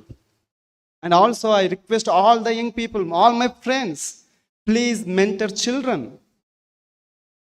మనం ఎట్లున్నామనంటే ఈ రోజులలో ఒక బ్లాంకెట్ ఇచ్చేసి నేను ప్రజాసేవ చేస్తున్నాను అనుకునే రోజులు ఇవి. మంచి పనే, ఇద్దాము. కానీ దయచేసి మీ అందరినీ రిక్వెస్ట్ చేస్తున్నాను అంటే, ఒక యవనస్తురాలను చూస్ చేసుకోండి, వారి జీవితాన్ని కట్టడానికి ప్రయత్నం చేయండి. మనం క్రైస్తవులము. ఒకప్పుడు అలా మనకు చేశారు కాబట్టే ఈరోజు మనం ఇక్కడ ఉన్నాము. మిషనరీస్ అలా చేశారు కాబట్టే ఈరోజు మనం చదువుకున్నాము, చర్చలో హ్యాపీగా ఉంటున్నాము. మరి మనం ఎవరికి చేస్తున్నాము? దయచేసి మీరు యవనస్తులను ఎన్నుకోండి, పిల్లల్ని ఎన్నుకోండి, ఒక్కొక్కరిని చూస్ చేసుకొని మీ లైఫ్, మీ స్కిల్స్ అన్నిటిని వాళ్ళ పైన ఇన్వెస్ట్ చేయండి. వాళ్ళ జీవితం మార్చడానికి ట్రై చేయండి. ఆ పక్షవాయువు కలిగిన వారిని ఎలాగైతే ఆ శతాధిపతి కనికరపడి బాగు చేయడానికి దేవుని దగ్గరికి అప్రోచ్ అయ్యాడో, ప్రతి ఒక్కరు కూడా దయచేసి దేవుని దగ్గరికి వెళ్దాము, అప్రోచ్ అవుదాము. దేవా, ఇదిగో నాకు తెలిసినటువంటి యవనస్తులు ఉన్నారు, నాకు తెలిసినటువంటి సండే స్కూల్ పిల్లలు ఉన్నారు, నాకు తెలిసినటువంటి వ్యక్తి ఉన్నాడు, నేను వాళ్ళకి మీ గురించి చెప్తున్నాను, నేను వాళ్ళకి మీ గురించి చెప్తున్నాను. వాళ్ళ జీవితం మార్చడానికి నాకు ఆశ ఉంది. లార్డ్ ప్లీజ్ హెల్ప్ మీ అని అడుగుతున్నామా? Let us learn from the centurion. ఈ వ్యక్తి నుంచి నేర్చుకుందాము. ఆయన కంపాషనేట్ హార్ట్ని చూస్తాము, అట్ ద సేమ్ టైం ఆయన మ్యారవలస్ ఫేత్ని కూడా చూస్తున్నాము. ఆ 6th verseలోనే he calling Jesus as his lord. Jesus as his lord, ప్రభువా అని పిలుస్తున్నాడు. ఇప్పుడున్నటువంటి భాషలో చెప్పాలనంటే ఈయన తెగించేస్తున్నాడు. ఒక సెంచూరియన్, ఒక రోమన్ అఫీషియల్, ఒక బోధకుణ్ణి లార్డ్ అని పిలవడము పెద్ద క్రైమ్, చాలా పెద్ద క్రైమ్ అది. లార్డ్ అనే టైటిల్, ప్రభు అనే టైటిల్ కేవలము రోమన్ ఎంపైర్ అయినటువంటి కైసర్కు, సీజర్కి మాత్రమే చెందినది. ఆ టైటిల్ని తీసుకొని వచ్చి ఎవరికి ఆపాదిస్తున్నాడు అంటే, ఒక నార్మల్ బోధకుడిగా సంచరిస్తున్నటువంటి వ్యక్తికి, యేసుకు ఆపాదిస్తున్నాడు. దీన్ని బట్టి మనకి ఏం అర్థమవుతుందనంటే, ఈ సెంచూరియన్ యేసుని బోధకునిగా మాత్రమే కాదు, దేవునిగా గుర్తిస్తున్నాడు. And he is not ashamed it. అసలు దాని విషయంలో అసలు సిగ్గుపడతలేడు. ఆ రోజులలో టాక్టికస్ అనే వ్యక్తి చెప్పినటువంటి మాటల ప్రకారం ఏంటనంటే, ఎంపైర్స్ లార్డ్ అని పెట్టుకునే వాళ్ళు వాళ్ళ టైటిల్స్గా. ఎందుకనంటే వాళ్ళను వాళ్ళు దేవుళ్ళుగా చూపించుకునే వాళ్ళు రోమన్ ఎంపైర్స్. అందుకనే పౌలు రోమిలకు రాస్తూ ఏమంటారంటే, యేసును ప్రభువుగా ఒప్పుకోవాలి. వాళ్ళ కాంటెక్స్ట్ ప్రకారం ఏంటంటే, యేసును దేవునిగా ఒప్పుకోవాలి, అప్పుడే మనం రక్షణ పొందుతాము అని చెప్తూ ఉంటున్నాడు. సో ఇప్పుడు ఈ సెంచురీని ఏం చేస్తున్నాడు అంటే, ఆ రోమన్ ఎంపైర్ని పక్కన పెట్టేశాడు. Even though he works for him, ఈయన అతనికే పని చేస్తున్నాడు, ఆయన కిందనే పని చేస్తున్నాడు, ఆయన సొమ్మే తింటున్నాడు. బట్ యెట్ ఏం చేస్తున్నాడు అంటే, యేసు వైపు చూసి ప్రభువా అని పిలుస్తున్నాడు. ఎంత ఎంత గొప్ప విశ్వాసం ఇది. ఈయన కింద 100 మంది ఉంటారు కదా, ఈ 100 మంది కైసరికి కంప్లైంట్ చేస్తారేమో అని అనుకోలేదా? భయపడలేదు ఉంటారా? ఏ విషయంలో భయపడలేదు. నన్ను కైసర్ నా పొజిషన్ ఉంచితే ఉంచనివ్వండి, తీస్తే దీపనివ్వండి, యేసు వస్తున్నాడు, ఆయన నేను దేవునిగా గుర్తిస్తున్నాను, నేను మాత్రం ఆయనని ప్రభువానే పిలుస్తానని చెప్తున్నాడు. ఎంత పెద్ద పొజిషన్లో ఉన్నా కూడా he calling Jesus as his lord. My dear friends, దయచేసి గుర్తుపెట్టుకుందాం. ప్రపంచంలో ఏ స్థాయికి ఎదిగినా, ఏ దేశం వెళ్ళినా, ఎన్ని రుచులను మనం చెవి చూసినా, let us remember that we are humans and Jesus is our God. ఈరోజు మనం ఎట్లున్నామనంటే యేసును దేవునిగా చెప్పుకోవడానికి సిగ్గుపడుతున్నటువంటి రోజులు. అంతెందుకు, నేను ఒక పాస్టర్ కుటుంబంలో పుట్టాను. నేను నా 10th క్లాస్ వచ్చేంత వరకు నేను నా ఫ్రెండ్స్ ముందు ఎప్పుడు కూడా ప్రేయర్ చేసుకోలేదు. Because I'm ashamed. ఆ రోజులలో యేసు పేరు తీద్దామంటే నేను సిగ్గుపడేవాడిని, నేను ప్రార్థన చేసుకుందామంటే సిగ్గుపడేవాడిని. But God changed my life. ఈ రోజుల్లో యవనస్తులం కూడా చాలామంది, నేను కొంతమందిని కలుస్తూ ఉంటాను, వాళ్ళు చెప్తున్నప్పుడు నాకు చాలా షాకింగ్ అనిపిస్తూ ఉంటుంది. ఒకవేళ వాళ్ళు క్రిస్టియన్స్ అని చెప్పుకుంటే వాళ్ళకి లిమిటేషన్స్ ఉన్నాయి, వాళ్ళకి ఫ్రీడమ్ ఉండదు, అన్ని ప్లేసెస్కి వాళ్ళు వెళ్ళకూడదు అనేది ఒకటి ఉంది కదా, సో అండ్ సో. దానివల్ల మేము ఎక్కడికి వెళ్ళలేము కాబట్టి మేము క్రిస్టియన్స్ అని ఎక్కడ చెప్పుకోము అనుకునే వాళ్ళు కూడా యవనస్తులలో ఉంటున్నారు. బట్ ఈ సెంచురియన్ చూడండి, జాబ్కు భయపడ్డా, రోమన్ ఎంపైర్కి భయపడ్డా, ఎవరికి భయపడలేదు. అందరి ముందు యేసును ప్రభు అని పిలుస్తున్నాడు. This is what we all need. ఈ లోకంలో, ఇంత అడ్వాన్స్డ్ ప్రపంచంలో యేసును దేవునిగా నమ్ముకొని ప్రకటిద్దాం. ఒకవేళ కనుక ఇది మనలో లేకపోతే, మనకి ఎన్ని ఉన్నా, ఏ పొజిషన్ ఉన్నా కూడా something is missing in us. ప్రభు అని పిలవడం మాత్రమే కాదు, ఆయన అంటున్నటువంటి మాట, ఆయనను వేడుకొనెను. రిక్వెస్టింగ్. ఒక హైయెస్ట్ పొజిషన్ ఉన్న వ్యక్తి ఏం చేస్తాడు? బేసిక్గా నేను ఇంత పొజిషన్లో ఉన్నాను, ఒక బోధకుడు వచ్చాడు, ఆయన అద్భుతాలు చేస్తున్నాడు అనంట, లెట్ హిమ్ కమ్, ఆయనకు ఒక అఫీషియల్ ఆర్డర్ జారీ చేయండి, వెళ్ళి తీసుకొని రండి అని చెప్పాలి కదా. నో, ఈ సెంచురీని ఏం చేస్తున్నాడు అంటే, హీ హంబ్లీ, చాలా తగ్గింపుతోని హీ స్టార్టెడ్ ప్లీడింగ్. వేడుకుంటుండు. అది కదా తగ్గింపు హృదయం అని అంటే. His humble heart. ఎంత పొజిషన్లో ఉన్నా కూడా ఆ హంబుల్ హార్ట్ అనేది ఎంత మధురంగా కనిపిస్తుంది తనలో. వేడుకోవడము. క్రైస్తవులని అంటే హంబుల్గా ఉందాము. కొన్నిసార్లు ఈ పదాలన్నీ కూడా మనకు ఎలా అనిపిస్తాయంటే, ఎందుకు మనం తగ్గించుకొని ఉండాలి? మూవీస్లలో సో అండ్ సో డైలాగ్స్ వస్తున్నాయి, అస్సలు తగ్గకూడదు అని చెప్తూ ఉంటారు. బట్ బైబిల్ ఏం చెప్తుందంటే తగ్గించుకొని ఉండు అని చెప్తుంది. దీన్ని మనకి ఎలా అనిపిస్తుందంటే, ఈ తగ్గించుకొని ఉండటం అనేది ఒక బలహీనత అని అంటూ ఉంటారు. నో, తగ్గించుకొని ఉండటం అంటే బలహీనత కాదు. యవనస్తులు తల్లిదండ్రులకు తగ్గించుకొని ఉండటం అనేది బలహీనత కాదు. ఎల్డర్స్కి తగ్గించుకొని ఉండాలంటే బలహీనత కాదు. మనందరము తగ్గించుకొని ఉంటున్నప్పుడు we are representing Jesus Christ, we are imitating Jesus Christ. Yesu తన్ను తాను తగ్గించుకున్నాడు. మనల్ని మనం తగ్గించుకుంటున్నప్పుడు యేసు ఎలా చేస్తాడో మనం అలా చేస్తున్నాము, మన ప్రభు ఎలా చేస్తాడో మనం అలా చేస్తున్నాము. We are imitating Christ. అది ఎంత గొప్ప భాగ్యము. దాన్ని పట్టుకొని ఇది బలహీనత అని చెప్పుకుందామా? నో, అది బలహీనత కాదు. సబ్మిషన్ అనేది యేసు ప్రభుని ఇమిటేట్ చేయడము. తగ్గింపు అనేది యేసు ప్రభుని ఇమిటేట్ చేయడము.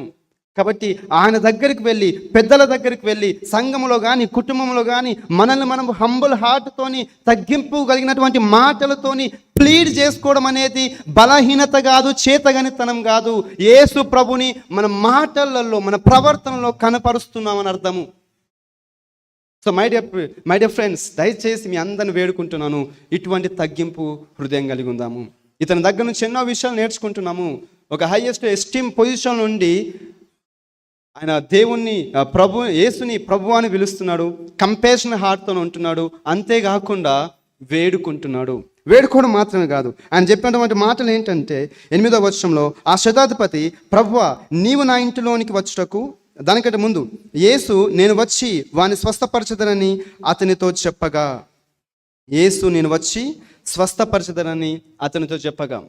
Jesus accepted his plead. అతని రిక్వెస్ట్ యాక్సెప్ట్ చేశాడు. ఓకే, నేను వచ్చి ఆ పక్షవాయు కలిగిన వాడిని నేను స్వస్థపరుస్తానని చెప్పినప్పుడు ఈయన అంటున్నటువంటి రెస్పాన్స్ ఇది నిజంగా ఆశ్చర్యం కలగజేస్తుంది. అదేంటనంటే, ఆ శతాధిపతి ప్రభువా 2 సార్లు మళ్ళీ పిలుస్తున్నాడు. ఒకసారి అనుకోకుండా పిలిచాడేమో అనుకుందాం. నో, మళ్ళీ ఇంకోసారి పిలుస్తున్నాడు. అంటే ఫుల్ కాన్షియస్గా ఈ వ్యక్తికి అర్థమవుతుంది, యేసుని దేవునిగా అంగీకరించి రికగ్నైజ్ చేసి మరి పిలుస్తున్నాడు. ప్రభువా, నీవు నా ఇంటిలోనికి వచ్చుటకు నేను పాత్రుడను కాను. ఈ మాటలు ఎవరు అంటున్నారు అని అంటే ఒక శతాధిపతి అంటున్నాడు, ఒక సెంట్రల్ గవర్నమెంట్ ఎంప్లాయీ అంటున్నాడు. ఏమని? నేను పాత్రుడను కాను. లూకా ఇదే ఇన్సిడెంట్ రాస్తే ఏం చేస్తారని అంటే, యేసు ప్రభు అలా ఎదురు వస్తుంటున్నప్పుడు ఇక్కడ శతాధిపతి చూసి కొంతమందిని పంపించేసి వేడుకుంటున్నటువంటి మాటలు ఏంటనంటే, యేసు ప్లీజ్ స్టాప్ దేర్, దయచేసి అక్కడ ఆగండి, మీరు మా ఇంట్లోకి రావడానికి మాకు అర్హత లేదు. ఇది మనకేం తెలియజేస్తుందనంటే, ఈ శతాధిపతి తన హృదయం తనకు తెలుసు. He knew he's sinful heart. నేను పాత్రుడను కాదు, నేను యోగ్యుడను కాదు అని చెప్పి యేసును వేడుకుంటున్నాడు.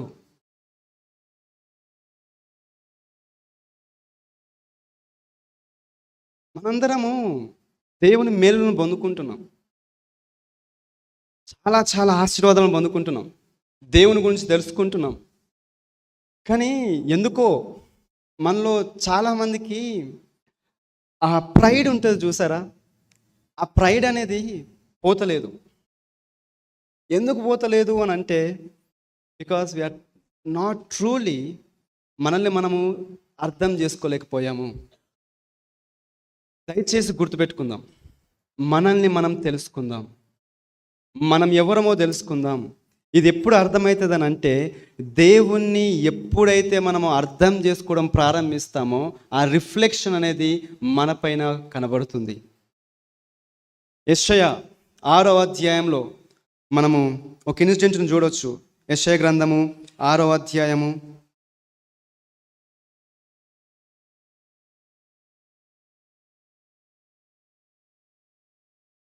5వ వచనం 4వ వచనం చదవండి.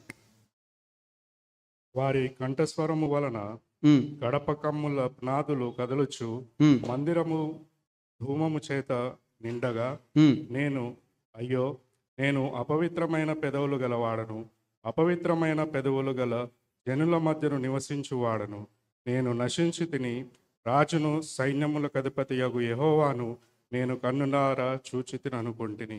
చాలండి. యెషయాకి ఒక అమేజింగ్ విజన్ వచ్చింది. ఆ విజన్లో ఏంటనంటే, దేవుని మహిమని చూస్తున్నాడు. దేవుని మహిమలో దూతలందరూ గాన ప్రతిగానాలతోనే ఆయన్ని ఆరాధిస్తుంటున్నప్పుడు, ఆ ధూపాన్ని చూసి, ఆ మహిమను చూసి, మనం ఈ రోజులలో చూస్తున్నటువంటి మాటలు అనలేదు, ఓహో నేను దేవుని చూస్తానని గర్వంగా సోషల్ స్టేటస్ కోసం ఏం చెప్తలేడు. ఏమంటున్నానంటే, అయ్యో నేను అపవిత్రుడను. దేవుని చూసిన వెంటనే, దేవుని మహిమను ప్రత్యక్షంగా అనుభవించిన వెంటనే ఇమ్మీడియట్ రెస్పాన్స్ ఏంటి అని అంటే, నేను అపవిత్రుడను. The more we know about God, the more we confess our sins. మనం దేవుని గురించి ఎక్కువగా తెలుసుకుంటున్నప్పుడు మనం అంతే ఎక్కువగా మనల్ని మనం ఆయన దగ్గర ఒప్పుకుంటాము. మన పాపపు స్వభావం మనకు కనిపిస్తూ ఉంటుంది. ఆయన దగ్గరికి వచ్చినప్పుడు మనం ఏంటో మనం తెలుసుకుంటాము. మనల్ని మనం తెలుసుకొని, అయ్యా నేను అపవిత్రులను, నేను పాత్రులను గాను. ఏ పొజిషన్లో ఉన్నా కూడా, ఎంత గొప్ప పొజిషన్లో ఉన్నా కూడా, దేవుని దగ్గర ఉంటున్నప్పుడు నేను పాత్రులను గాను అనే రెస్పాన్స్ మన దగ్గర నుండి వస్తుంది. బట్ ఈరోజు అలా లేదండి. ఈరోజు వరల్డ్ అంతా కూడా సిన్ని గ్లామరైజ్ చేసేసింది, పాపాన్ని గ్లామరైజ్ చేసింది. ఆదాము హవ్వలు పాపం చేశారు. పాపం చేయడం వెంటనే వాళ్ళు కాన్షియస్లో గ్రహించింది ఏంటి అని అంటే, మేము దిగంబరులము, నేకెడ్, వీఆర్ నేకెడ్ అని గమనించారు. పాపం వల్ల వచ్చినటువంటి ఇమ్మీడియట్ కాన్సిక్వెన్స్, ఇమ్మీడియట్ గ్రహింపు ఏంది అని అంటే, మేము దిగంబరులము. దిగంబరత్వం అనగానే మనం ఆదామవలను గుర్తు చేసుకొని, వీళ్ళు పాపం చేస్తారు కాబట్టి వాళ్ళ గ్రహింపు వచ్చింది అనే విషయం గుర్తు చేసుకుందాము. బట్ నౌ ఈరోజు ఏం చూస్తున్నాం అని అంటే, ఆల్ ద అడ్వర్టైజ్మెంట్స్, బయటకు వెళ్తే చాలు, మొబైల్ ఫోన్స్ చూస్తే చాలు, ల్యాప్టాప్స్ ఓపెన్ చేస్తే చాలు, ఇంటర్నెట్ ఓపెన్ చేస్తే చాలు, we are exposed to all this kind of nakedness. పాపాన్ని గ్లామరైజ్డ్ చేసి చూపిస్తున్నాము. ఏ విషయమైతే ఆదం అవ్వలు అసహించుకొని అవమానంగా ఫీల్ అయ్యారో ఇప్పుడు అదే అందంగా మారుతుంది. అదే టీవీలలో చూపిస్తున్నారు, అదే ప్రపంచం అంతా పరిపాలిస్తుంది. ఎంత బాధాకరమైన విషయం. We are living in a world. సిన్ని మనం ఏం చేస్తామంటే, పాపాన్ని ఏం చేస్తామనంటే గ్లామరైజ్ చేసుకొని కంఫర్టబుల్ లైఫ్లో జీవిస్తున్నాము. బట్ వాక్యం తెలిసిన మనము దయచేసి అలా ఉండటానికి వీలు లేదు అని బైబిల్ చెప్తుంది. దయచేసి గుర్తుపెట్టుకుందాం. యవనస్తులమే మనం చూస్తున్నటువంటి పాప్ కల్చర్, మనం చూస్తున్నటువంటి బయట ప్రపంచము, ఇదంతా కూడా కంఫర్టబుల్ లైఫ్, కాంప్రమైజ్ లైఫ్ని మనకి ఇంట్రొడ్యూస్ చేస్తుంది. అలా ఇంట్రొడ్యూస్ చేస్తున్నప్పుడు గుర్తుపెట్టుకుందాం, అది sinful nature, that is sin. ఆ సిన్ని కనుక మనము కాంప్రమైజ్డ్గా యాక్సెప్ట్ చేసి పర్లేదులే అనుకొని ఉంటే, you know what we are doing, we are living with sin. మనం పాపంతో జీవిస్తున్నాం. గ్రహిద్దాం, ఈ శతాధిపతి ఏ విధంగా అయితే గ్రహించాడో లోకంలో ఉన్నటువంటి మార్పులను గ్రహిద్దాం. మనము చూస్తున్నటువంటి మార్పులను గ్రహిద్దాం. మనము మన జీవితంలో కలిగినటువంటి మార్పులను గ్రహిద్దాం. ఒకవేళ కనుక ఇదే సమయంలో నేను ఫలానా సిన్కి ఎక్స్పోజ్ అయిపోయి ఇటువంటి శతాధిపతికి ఉన్నటువంటి కన్ఫెషన్ నాలో లేదు అని అంటే, Jesus is ready to accept us. మన ఇంకనూ అంగీకరించడానికి రెడీగా ఉన్నాడు. అది ఎటువంటి పాపమైనా, ఎటువంటి భయంకరమైనటువంటి పాపమైనా మనల్ని ఆయన యాక్సెప్ట్ చేసి, మనల్ని క్షమించి, మనల్ని రిన్యూ చేయడానికి ఆయన సిద్ధంగా ఉన్నాడు. Let us confess just like him. ఇతనిలాగా కన్ఫెస్ చేద్దాము, దేవా నేను పాత్రుడను కాను అని. హైయెస్ట్ పొజిషన్కి వెళ్తున్నాను, నాకు మంచి మార్క్స్ వచ్చాయి, నేను మంచి సాలరీ, మంచి ప్యాకేజ్లో ఉన్నాననే గర్వం మనలో ఎంత మాత్రం ఉండటానికి వీల్లేదు. కంపాషనేట్ హార్ట్తోని, కన్ఫెషన్తోని ఆయన దగ్గర సాగిలపడి, దేవా నేను ఎంత హైయెస్ట్ పొజిషన్కి వచ్చినా కూడా, but lord I'm a sinner, నేను పాపిని, నన్ను కరుణించు అని వేడుకునే ఈ శతాధిపతి స్వభావాన్ని కలిగి ఉందాము. ఇదేదో అనుకోకుండా జస్ట్ ఒక మేలు కొరకు చేస్తున్నాడని శతాధిపతి విషయంలో అనుకోవడానికి వీల్లేదు. యేసు దగ్గరికి వచ్చి ఆయన అంటున్నటువంటి మాట చూడండి, 9వ వచనంలో, నేను కూడా అధికారమునకు లోబడిన వాడును, నా చేతి క్రింద సైనికులు ఉన్నారు, నేను ఒకరిని పొమ్మంటే పోవును, ఒకరిని రమ్మంటే వచ్చును, నా దాసుని ఈ పని చేయమంటే చేయును అని ఉత్తరమిచ్చెను. హి న్యూ ఇట్. కాన్షియస్గా తెలుసు ఏంటనంటే యేసు ప్రభు యొక్క అధికారాన్ని గుర్తించి మాట్లాడుతున్నాడు. దేవా నేను కూడా ఒక అధికారినే, ప్రభువా నేను కూడా ఒక అధికారినే, నా కింద కూడా పని వాళ్ళు ఉన్నారు, నేను వాళ్ళు ఒకటి చెప్పమంటే చేస్తారు, చేయొద్దు అంటే చెయ్యరు. నీకు కూడా అటుకంటే అధికారం ఉంది, ఇంకా అంతకంటే గొప్ప అధికారం ఉంది. అయినా సరే నేను అధికారినే, మీకు ఇంకా అధికారం ఉంది, కానీ మీరు నా ఇంట్లోకి రావడానికి అర్హత లేదు. ఎంత ట్రాన్స్పరెంట్ లైఫ్ ఇన్. అంతమంది ముందు, సైనికుల ముందు ఇలా నేను కన్ఫెస్ చేస్తే వాళ్ళు ఏమనుకుంటారో అని ఎంత మాత్రం భయపడతలేడు. కొన్నిసార్లు మనము ఒప్పుకోవడానికి సిగ్గుపడుతుంటాం, మనం చేసిన తప్పులని కన్ఫెస్ చేయడానికి సిగ్గుపడుతుంటాము. వాళ్ళు ఏమనుకుంటారో, వీళ్ళు ఏమనుకుంటారో అని. లేదు, our confession should be bold. ధైర్యంగా ఉండాలి. మన అపవిత్రులం అని చెప్పడానికి, నేను పాత్రుని కాదు అని చెప్పడానికి సిగ్గుపడని అవసరం లేదు. ఈ శతాధిపతి ఒక 100 మెన్కి అధికారం కలిగి ఉన్నా కూడా సిగ్గుపడకుండా, వాళ్ళు ఏమనుకుంటారో అని ఏ మాత్రం చింత లేకుండా ప్రభు దగ్గరికి వచ్చి నేను పాత్రను కాదు. What a great confession. అంతేకాకుండా ఆయన రికగ్నైజేషన్ చూడండి, అదే మాటలో, నా దాసుని ఈ పని చేయమంటే చేయును అని అతనికి ఉత్తరం ఇచ్చాను. యేసు ఈ మాట విని ఆశ్చర్యపడి వెంట వచ్చున్న వారిని చూచి, ఇశ్రాయేలీయులలో నెవరినైనను నేను ఇంత విశ్వాసం ఉన్నట్టు చూడలేదని నిశ్చయంగా మీతో చెప్తున్నాను. యేసును ఆశ్చర్యపరిచినటువంటి విశ్వాసము, ఏ సర్ప్రైజింగ్ లైఫ్, ఏ మార్వెలస్ లైఫ్ ఈ శతాధిపతిది. ఎందుకని ఆశ్చర్యపరిచాడు ఈ శతాధిపతి అని అంటే, నువ్వు మాట మాత్రం సెలవిమ్ము అని అన్నాడు. ఈ శతాధిపతి ఏమంటున్నాడు, నువ్వు మాట చెప్తే చాలు, అక్కడ నా దాసుడు బాగుపడతాడు. ఏంటి ఈ శతాధిపతికి ఉన్నటువంటి నమ్మకం? ఎట్లా వచ్చింది ఈ నమ్మకం? వైద్యం అంటే ఏంటి, మెడిసిన్ అంటే ఏంటి, ఇవన్నీ మనకు తెలుసు, క్లియర్గా తెలుసు. ఒక వ్యక్తి బాగుపడాలంటే ఒక మాత్ర తీసుకోవాలి. డాక్టర్స్ అందరూ కూడా డయాగ్నోసిస్ చేయాలి. ఇప్పుడున్నటువంటి పరిస్థితి ఏంటంటే ఒక వ్యక్తిని హాస్పిటల్లో అడ్మిట్ చేయాలి అని అంటే కంపల్సరీ అన్ని టెస్టులు చూస్తూ ఉంటారు, అన్ని రిపోర్ట్స్ చూస్తూ ఉంటారు. ఆషామాషిగా తీసుకునే రకం ఇప్పుడు లేదు. కనీసం ఒక డెంటల్ హాస్పిటల్కి వెళ్ళి చూపించుకుందాం అనుకుంటే ఫస్ట్ వాళ్ళు మన బీపీ చెక్ చేస్తుంటారు, వాళ్ళు మనం ముట్టుకుంటారు, వాళ్ళు మనకు అన్ని టెస్టులు చేసి తీసుకుని వెళ్తారు. వైద్యం అంటే అది కదా. మరి శతాధిపతి ఏంటి, నువ్వు మాట మాత్రం సెలవియ్యు, అక్కడ ఆ దాసుడు బాగుపడతాడు అని చెప్తున్నాడు. ఈ శతాధిపతి రికాగ్నైజ్ చేసేది ఏంటి అని అంటే యేసు ప్రభువారి అధికారం కలిగినటువంటి మాటను. బహుశా ఈ శతాధిపతి యూదులతో ఉంటున్నాడు, యూదుల సమాజాన్ని కట్టించాడు. సో మేబీ ఈ శతాధిపతి అంతా కూడా పాత నిబంధన గ్రంథాన్ని అధ్యయనం చేసి ఉంటాడు, తెలుసుకొని ఉంటాడు. మాట మాత్రం సెలవివ్వు అని అంటున్నాడు అంటే దాని అర్థము ఈ శతాధిపతికి దేవుని మాట ద్వారా ఏం జరుగుతుందో తెలుసు. Love towards the word, amazing.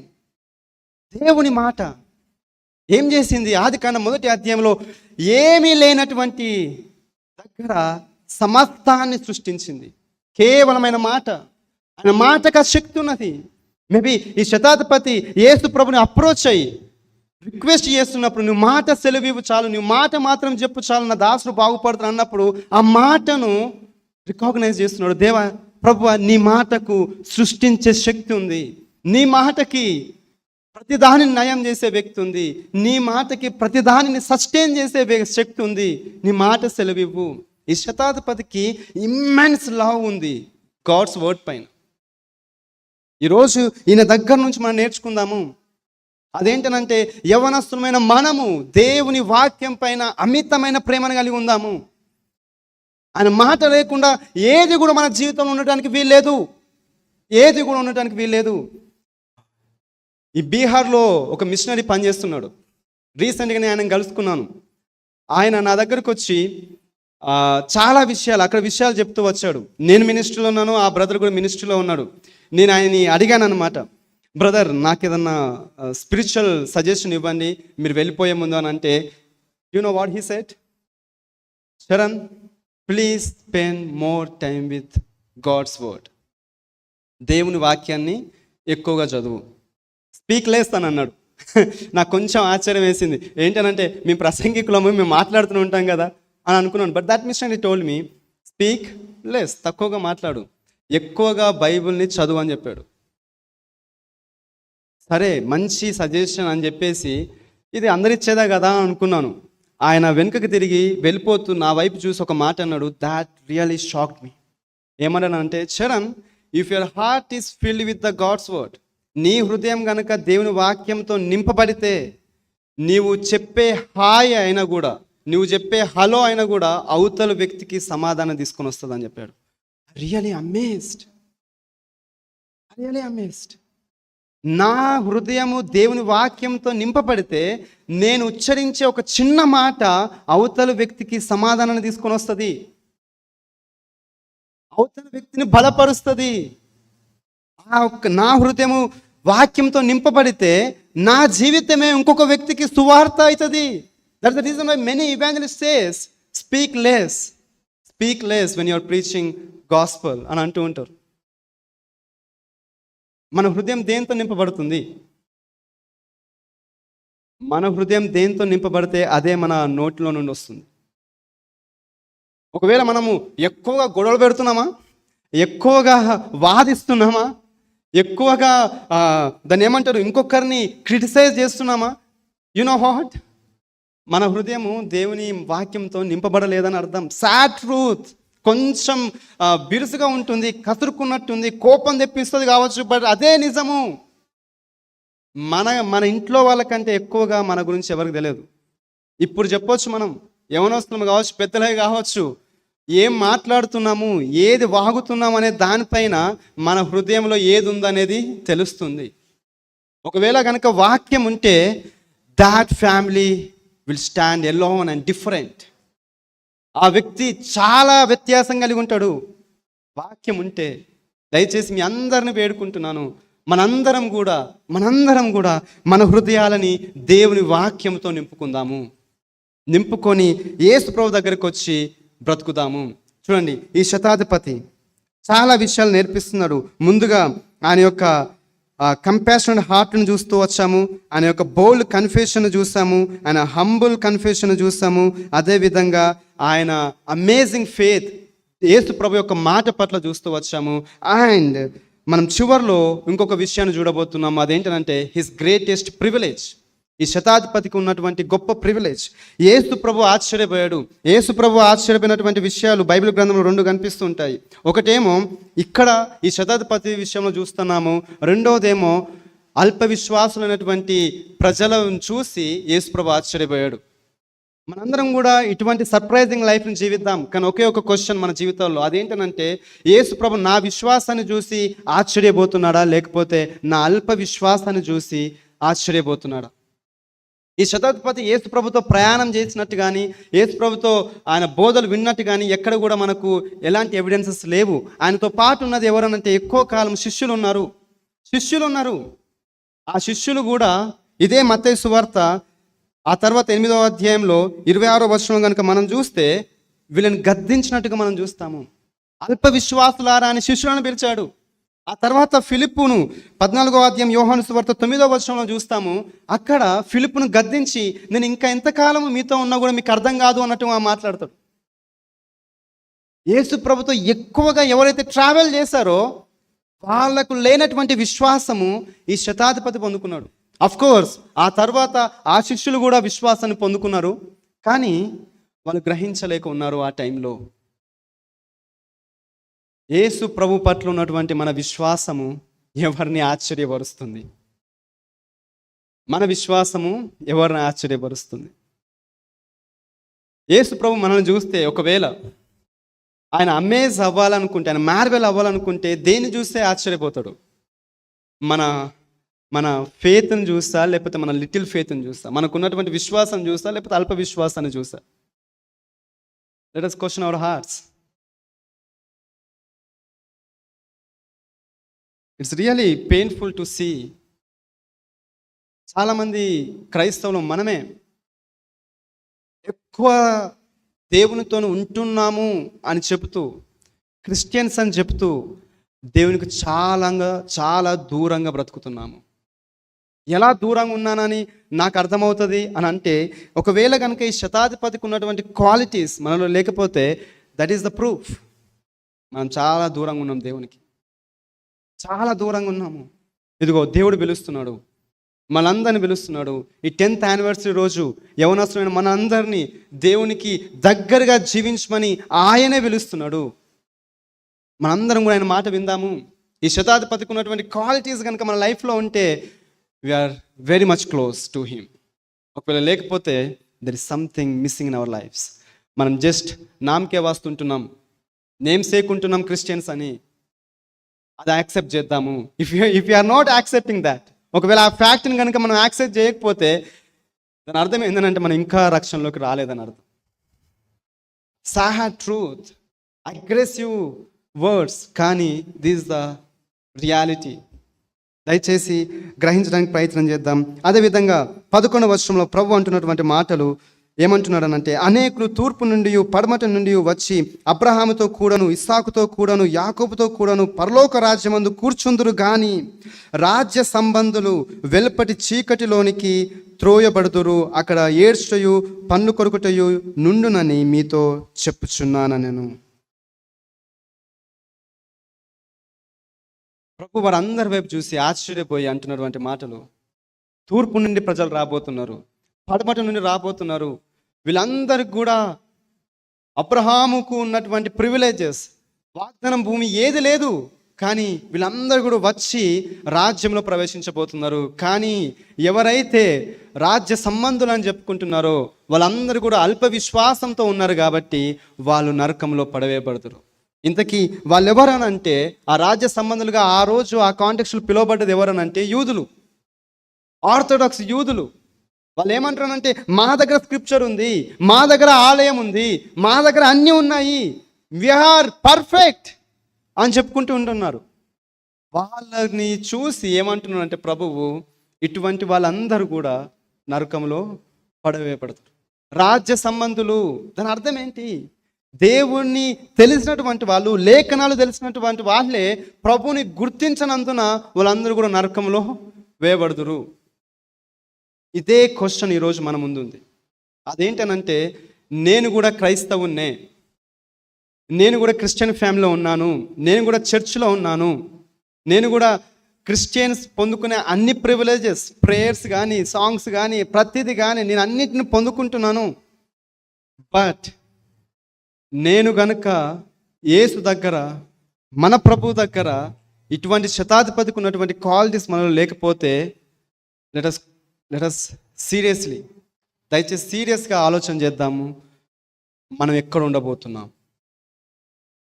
మనము ఎక్కడ ఉండబోతున్నాము? If you are saved, that is amazing thing. మీరు రక్షణ పొందుంటే చాలా గొప్ప విషయము. But if you are not practising to it, దాని ప్రకారం మనం కనుక జీవించకపోతే, there is something wrong with us. And if you are not saved, మనం ఒకవేళ రక్షణ పొందకుండా ఉన్నట్లయితే, then the hell is ready for us. మన కోసం నరకం సిద్ధంగా ఉంది. ఆ నరకం నుంచి తప్పించుకోవాలనంటే ఏకైక మార్గము మన కోసం మరణించినటువంటి యేసుని నమ్ముకోవడమే. యేసుని ప్రభువుగా ఒప్పుకొని మన పాపంని ఒప్పుకుంటే, ఇదిగో మనం రక్షణ పొంది నిత్య జీవాన్ని పొందుకుంటాము. ఆయన మరలా రాబోతున్నాడు. ఒకవేళ కనుక వీటన్నిటిని మనం లెక్క చేయకుండా, నాకు ఎటువంటి ఈ రూల్స్, ఈ రిస్ట్రిక్షన్స్ నాకు అవసరం లేదు అనుకొని మనం బ్రతికితే, ఆయన మన కోసం జడ్జ్మెంట్ని తీసుకొని రాబోతున్నాడు. మనం ఏ ఏ పనులు చేస్తామో ఆయా పనుల ప్రకారం మనం తీర్పు తీర్చబోతున్నాడు. కాబట్టి దయచేసి ఇదిగో సీరియస్ తీసుకుందాము. ఒకవేళ మనం అన్నీ తెలిసి తప్పు చేస్తున్నామా? అన్నీ తెలిసి కూడా రాజ్యానికి అవతల ఉంటున్నామా? అన్నీ తెలిసి యేసుకు దూరంగా ఉంటున్నామా? దయచేసి మనల్ని మనం క్వశ్చన్ చేసుకొని, ఇదిగో యేసు ప్రభు దగ్గరికి వద్దాము. ఈయన, ఈ శతాధిపతి లాస్ట్లో పొందుకున్నటువంటి గొప్ప సమాధానం ఏంటనంటే 13వ వచనము, అంతటా యేసు, ఇక వెళ్ళుము, నీవు విశ్వసించిన ప్రకారము నీకు అవునుగాక అని శతాధిపతితో చెప్పెను. ఆ గడియలోనే అతని దాసుడు స్వస్థత పొందెను. ఇక వెళ్ళుము, నీ విశ్వాసం ప్రకారమే జరుగుతుంది. ఆ శతాధిపతికి ఆయన దగ్గర అతని దాసుడు ఉన్నాడు కాబట్టి అది అతని పని. ఈరోజు మనందరం ఉన్నాము, ఇదే వాక్యాన్ని మనం చదివాము. ఇప్పుడు మనం ఏది విశ్వసిస్తున్నాము? ఏది కావాలనుకుంటున్నాము? ఏది మనతో ప్రభువు ఇక వెళ్ళుము, నువ్వు చెప్పినట్టే జరుగుతుంది అని ఆయన చెప్పాలనుకుంటున్నాడు. శతాధిపతికి కంపాషనెట్ హార్ట్ ఉంది కాబట్టి హీలింగ్ కోసం ప్రభు దగ్గరికి వచ్చాడు. నీకు నాకు కూడా అటువంటి హార్టే ఉంటే మనం ఏమని చెప్తాం తెలుసా? ఆయన దగ్గరకు వచ్చి ఏమని ప్రార్థిస్తామంటే, ఇదిగో ప్రభువా, నా సొసైటీ ఉంది, నా ప్రజలు ఉన్నారు, నా బంధుమిత్రులు ఉన్నారు, మా సంఘం ఉంది, వాళ్ళని బాగు చేయడానికి నన్ను ఒక పరికరంగా వాడుకో అని ఆయన దగ్గర వేడుకుంటే ఎంత బాగుంటుంది. అలానే వేడుకుంటాము ఆ కనికరం కలిగినటువంటి హృదయం ఉంటే. ఒకవేళ కనుక మనకి సొసైటీలో ఒక క్రిస్టియన్ లాగా నేను బ్రతకాలి, ఒక యవ్వనస్తునిగా నేను ఆయన కొరకు గొప్ప కార్యాలు చేయాలి అన్న ఆశ కనుక మనకుంటే, మనతో ప్రభు ఏం చెప్తారో తెలుసా? ఇక వెళ్ళుము, నీ ద్వారా నేను గొప్ప కార్యాలు చేయబోతున్నాను అని చెప్తాడు. That's what happened with William Carey. William Carey కూడా ఆయన చెప్పులు గుర్తుంటున్నప్పుడు, ఆ పాలిష్ చేస్తుంటున్నప్పుడు, he used to have a big plans for God. దేవుని పని చేయాలని గొప్ప ఆలోచన కలిగి ఇక్కడికి వచ్చి ఇక్కడ బైబిల్ మన కొరకు ట్రాన్స్లేట్ చేయించి ప్రింటింగ్ చేసి మన చేతులకు తీసుకొని వచ్చాడు. ఒక యవనస్తుడు దేవుని కొరకు ప్రణాళిక కలిగి ఉంటే, ఆలోచన కలిగి ఉంటే, ప్రభువు తక్షణమే చెప్పేది ఏంటంటే, ఇక వెళ్ళుము, నీ ద్వారా గొప్ప పనులు చేపిస్తాను. బట్ మన ద్వారా ఎందుకు అవుతలేము ఇప్పుడు? ఒకప్పుడు క్రైస్తవం అంటే సర్వీస్ మైండెడ్, బట్ ఇప్పుడు అలా లేరు. ఎందుకు? Because we are losing this zeal, we are losing this desire for our society. ఈ ఇంత గొప్ప జనరేషన్లో ఇంత ఆర్టిఫిషియల్ ఇంటెలిజెన్స్ రూలింగ్ చేస్తున్నటువంటి టైంలో నేను ఒక క్రిస్టియన్గా, నేను ఒక సపరేట్గా ప్రత్యేకింపబడిన వాడిగా నేను ఉండాలనే ఆశ నాలో ఉండలేదు కాబట్టి మన ద్వారా ఏ పని జరుగుతలేదు. ఒక్కసారి ఆలోచన చేద్దాము. నేను క్రైస్తవుణ్ణి, నేను పనిచేస్తున్నటువంటి ప్లేస్లో, నేను చదువుకుంటున్నటువంటి ప్లేస్లో నేను క్రైస్ట్ కోసము, ప్రభు కోసము ఎటువంటి గుర్తింపును వదిలాను? నన్ను చూసిన వాళ్ళు క్రైస్ట్ని ఏ విధంగా మహిమపరిచారు? నన్ను చూసిన వాళ్ళు క్రిస్టియానిటీని ఏ విధంగా చూస్తున్నారు? నన్ను చూసిన వాళ్ళు నా ద్వారా ప్రభుని ఎలా తెలుసుకుంటున్నారు అనే క్వశ్చన్ని ఇప్పుడు మన ముందు మనం ఉంచుకుందాము. మీ అందరికీ నేను ఒక సిస్టర్ గురించి రిమైండ్ చేద్దాం అనుకుంటున్నాను, గుర్తు చేద్దాం అనుకుంటున్నాను. బహుశా మీలో చాలామందికి తెలియకపోవచ్చు. ఆమె పేరు మేరీ థామస్ గారు. 1917లో ఆవిడ జన్మించారు. కేరళలో జన్మించి ఆమె అక్కడే స్కూలింగ్ చేస్తున్నటువంటి టైంలో ఆమె 9th క్లాస్కి వచ్చినప్పుడు ఆమెకి లంగ్స్ ప్రాబ్లం వల్ల చాలా అవస్థపడింది. ఆమెకి 20 సంవత్సరాలు వచ్చినప్పుడు ఆమె గుండె జబ్బుతో బాధపడ్డది. ఆమె చాలా మంచి సంపన్న కుటుంబంలో జన్మించింది. చాలా మంచి ఆస్తి కలిగినటువంటి అన్నలు ఉన్నారు ఆమెకి. కానీ ఆమెకున్నటువంటి బాధాకరమైన విషయం ఏంటంటే, ఒకటి లంగ్స్ అండ్ ఇంకోటి హార్ట్ ప్రాబ్లం. దీనివల్ల ఆమె కాలేజెస్కి వెళ్ళి చదువుకోవడానికి వీలు లేకుండా పోయింది. చాలా కుమిలిపోయేది. ఒకరోజు ఒక మీటింగ్కి అటెండ్ అయింది. ఆ మీటింగ్లో వరంగల్ దగ్గర ఉన్నటువంటి పర్కాల్లో జరుగుతున్నటువంటి సేవ గురించి ఆమె విన్నది. వాక్యంలో ఆ దైవజనుడు చెప్పాడు. వెంటనే ఆ 20 సంవత్సరాల యువతి చేసిన పని ఏంటనంటే, నేను పర్కాల్ అనే ప్లేస్కి వెళ్ళి, ఆ టైంలో ఇదంతా కూడా ఒక దేశం, ఒక సపరేట్ వరల్డ్, ఇదంతా సపరేట్ కంట్రీగా చూసేవాళ్ళు ఈ యొక్క తెలంగాణ ప్రాంతాన్ని. నేను ఆ దేశానికి వెళ్ళి నేను పరిచర్య చేస్తానని చెప్పి ఆ టైంలో ఆమె కన్ఫ్యూజ్ చేసింది, ఒప్పుకుంది, తీర్మానం తీసుకుంది. అన్నలందరూ వచ్చారు, కుటుంబ సభ్యులు అందరూ వచ్చారు. పిచ్చి పట్టిందా నీకున్న ప్రాబ్లం ఏంటో తెలుసా? Heart problem. దీనివల్ల నీకు టైంకి మెడిసిన్ లేకపోతే నువ్వు చచ్చిపోతావు. ఆ తెలంగాణ ప్రాంతము, అది పర్కాల ప్రాంతం, అక్కడ నీళ్లు ఉండవు. ఇప్పటికీ అక్కడ చాలామంది కమ్యూనిస్ట్ వాళ్ళు ఉన్నారంట. అక్కడికి వెళ్ళడం చాలా ప్రమాదం.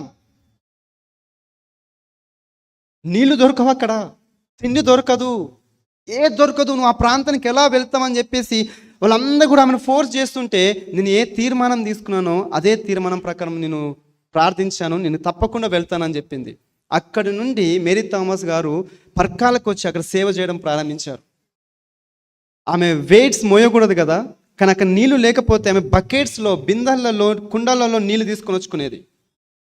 ఎక్కువ వెయిట్ మోస్తే చచ్చిపోతుంది, బట్ నేను ప్రభు సేవ చేస్తున్నాను అని తీసుకొని వచ్చేది.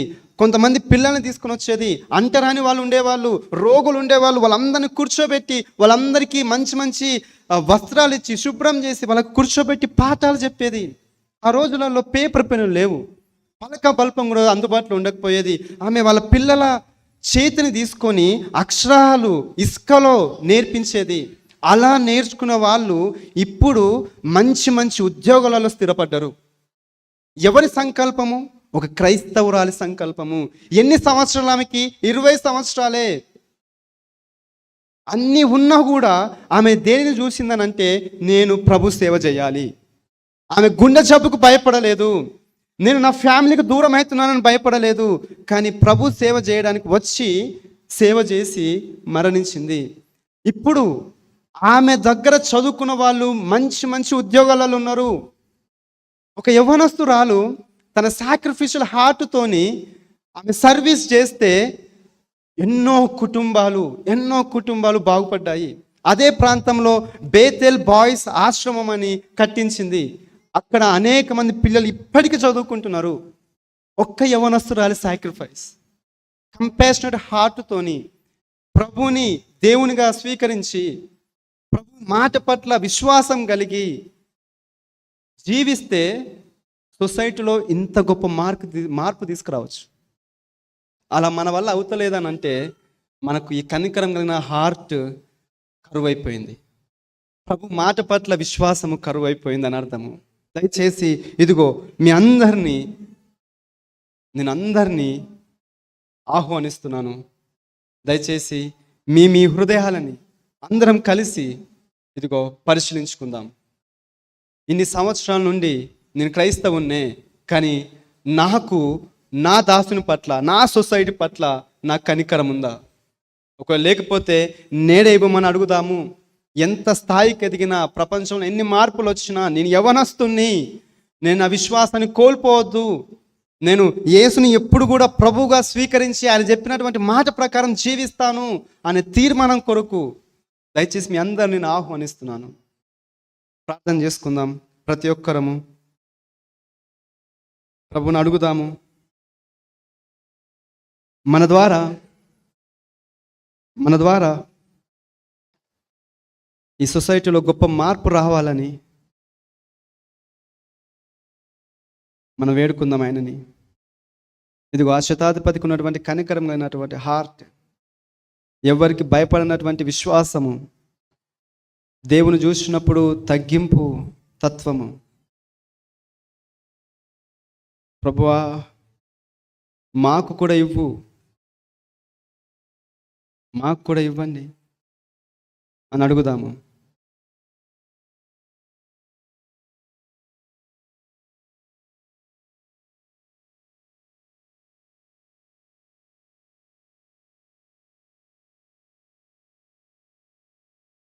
పరలోకమందున మా తండ్రి,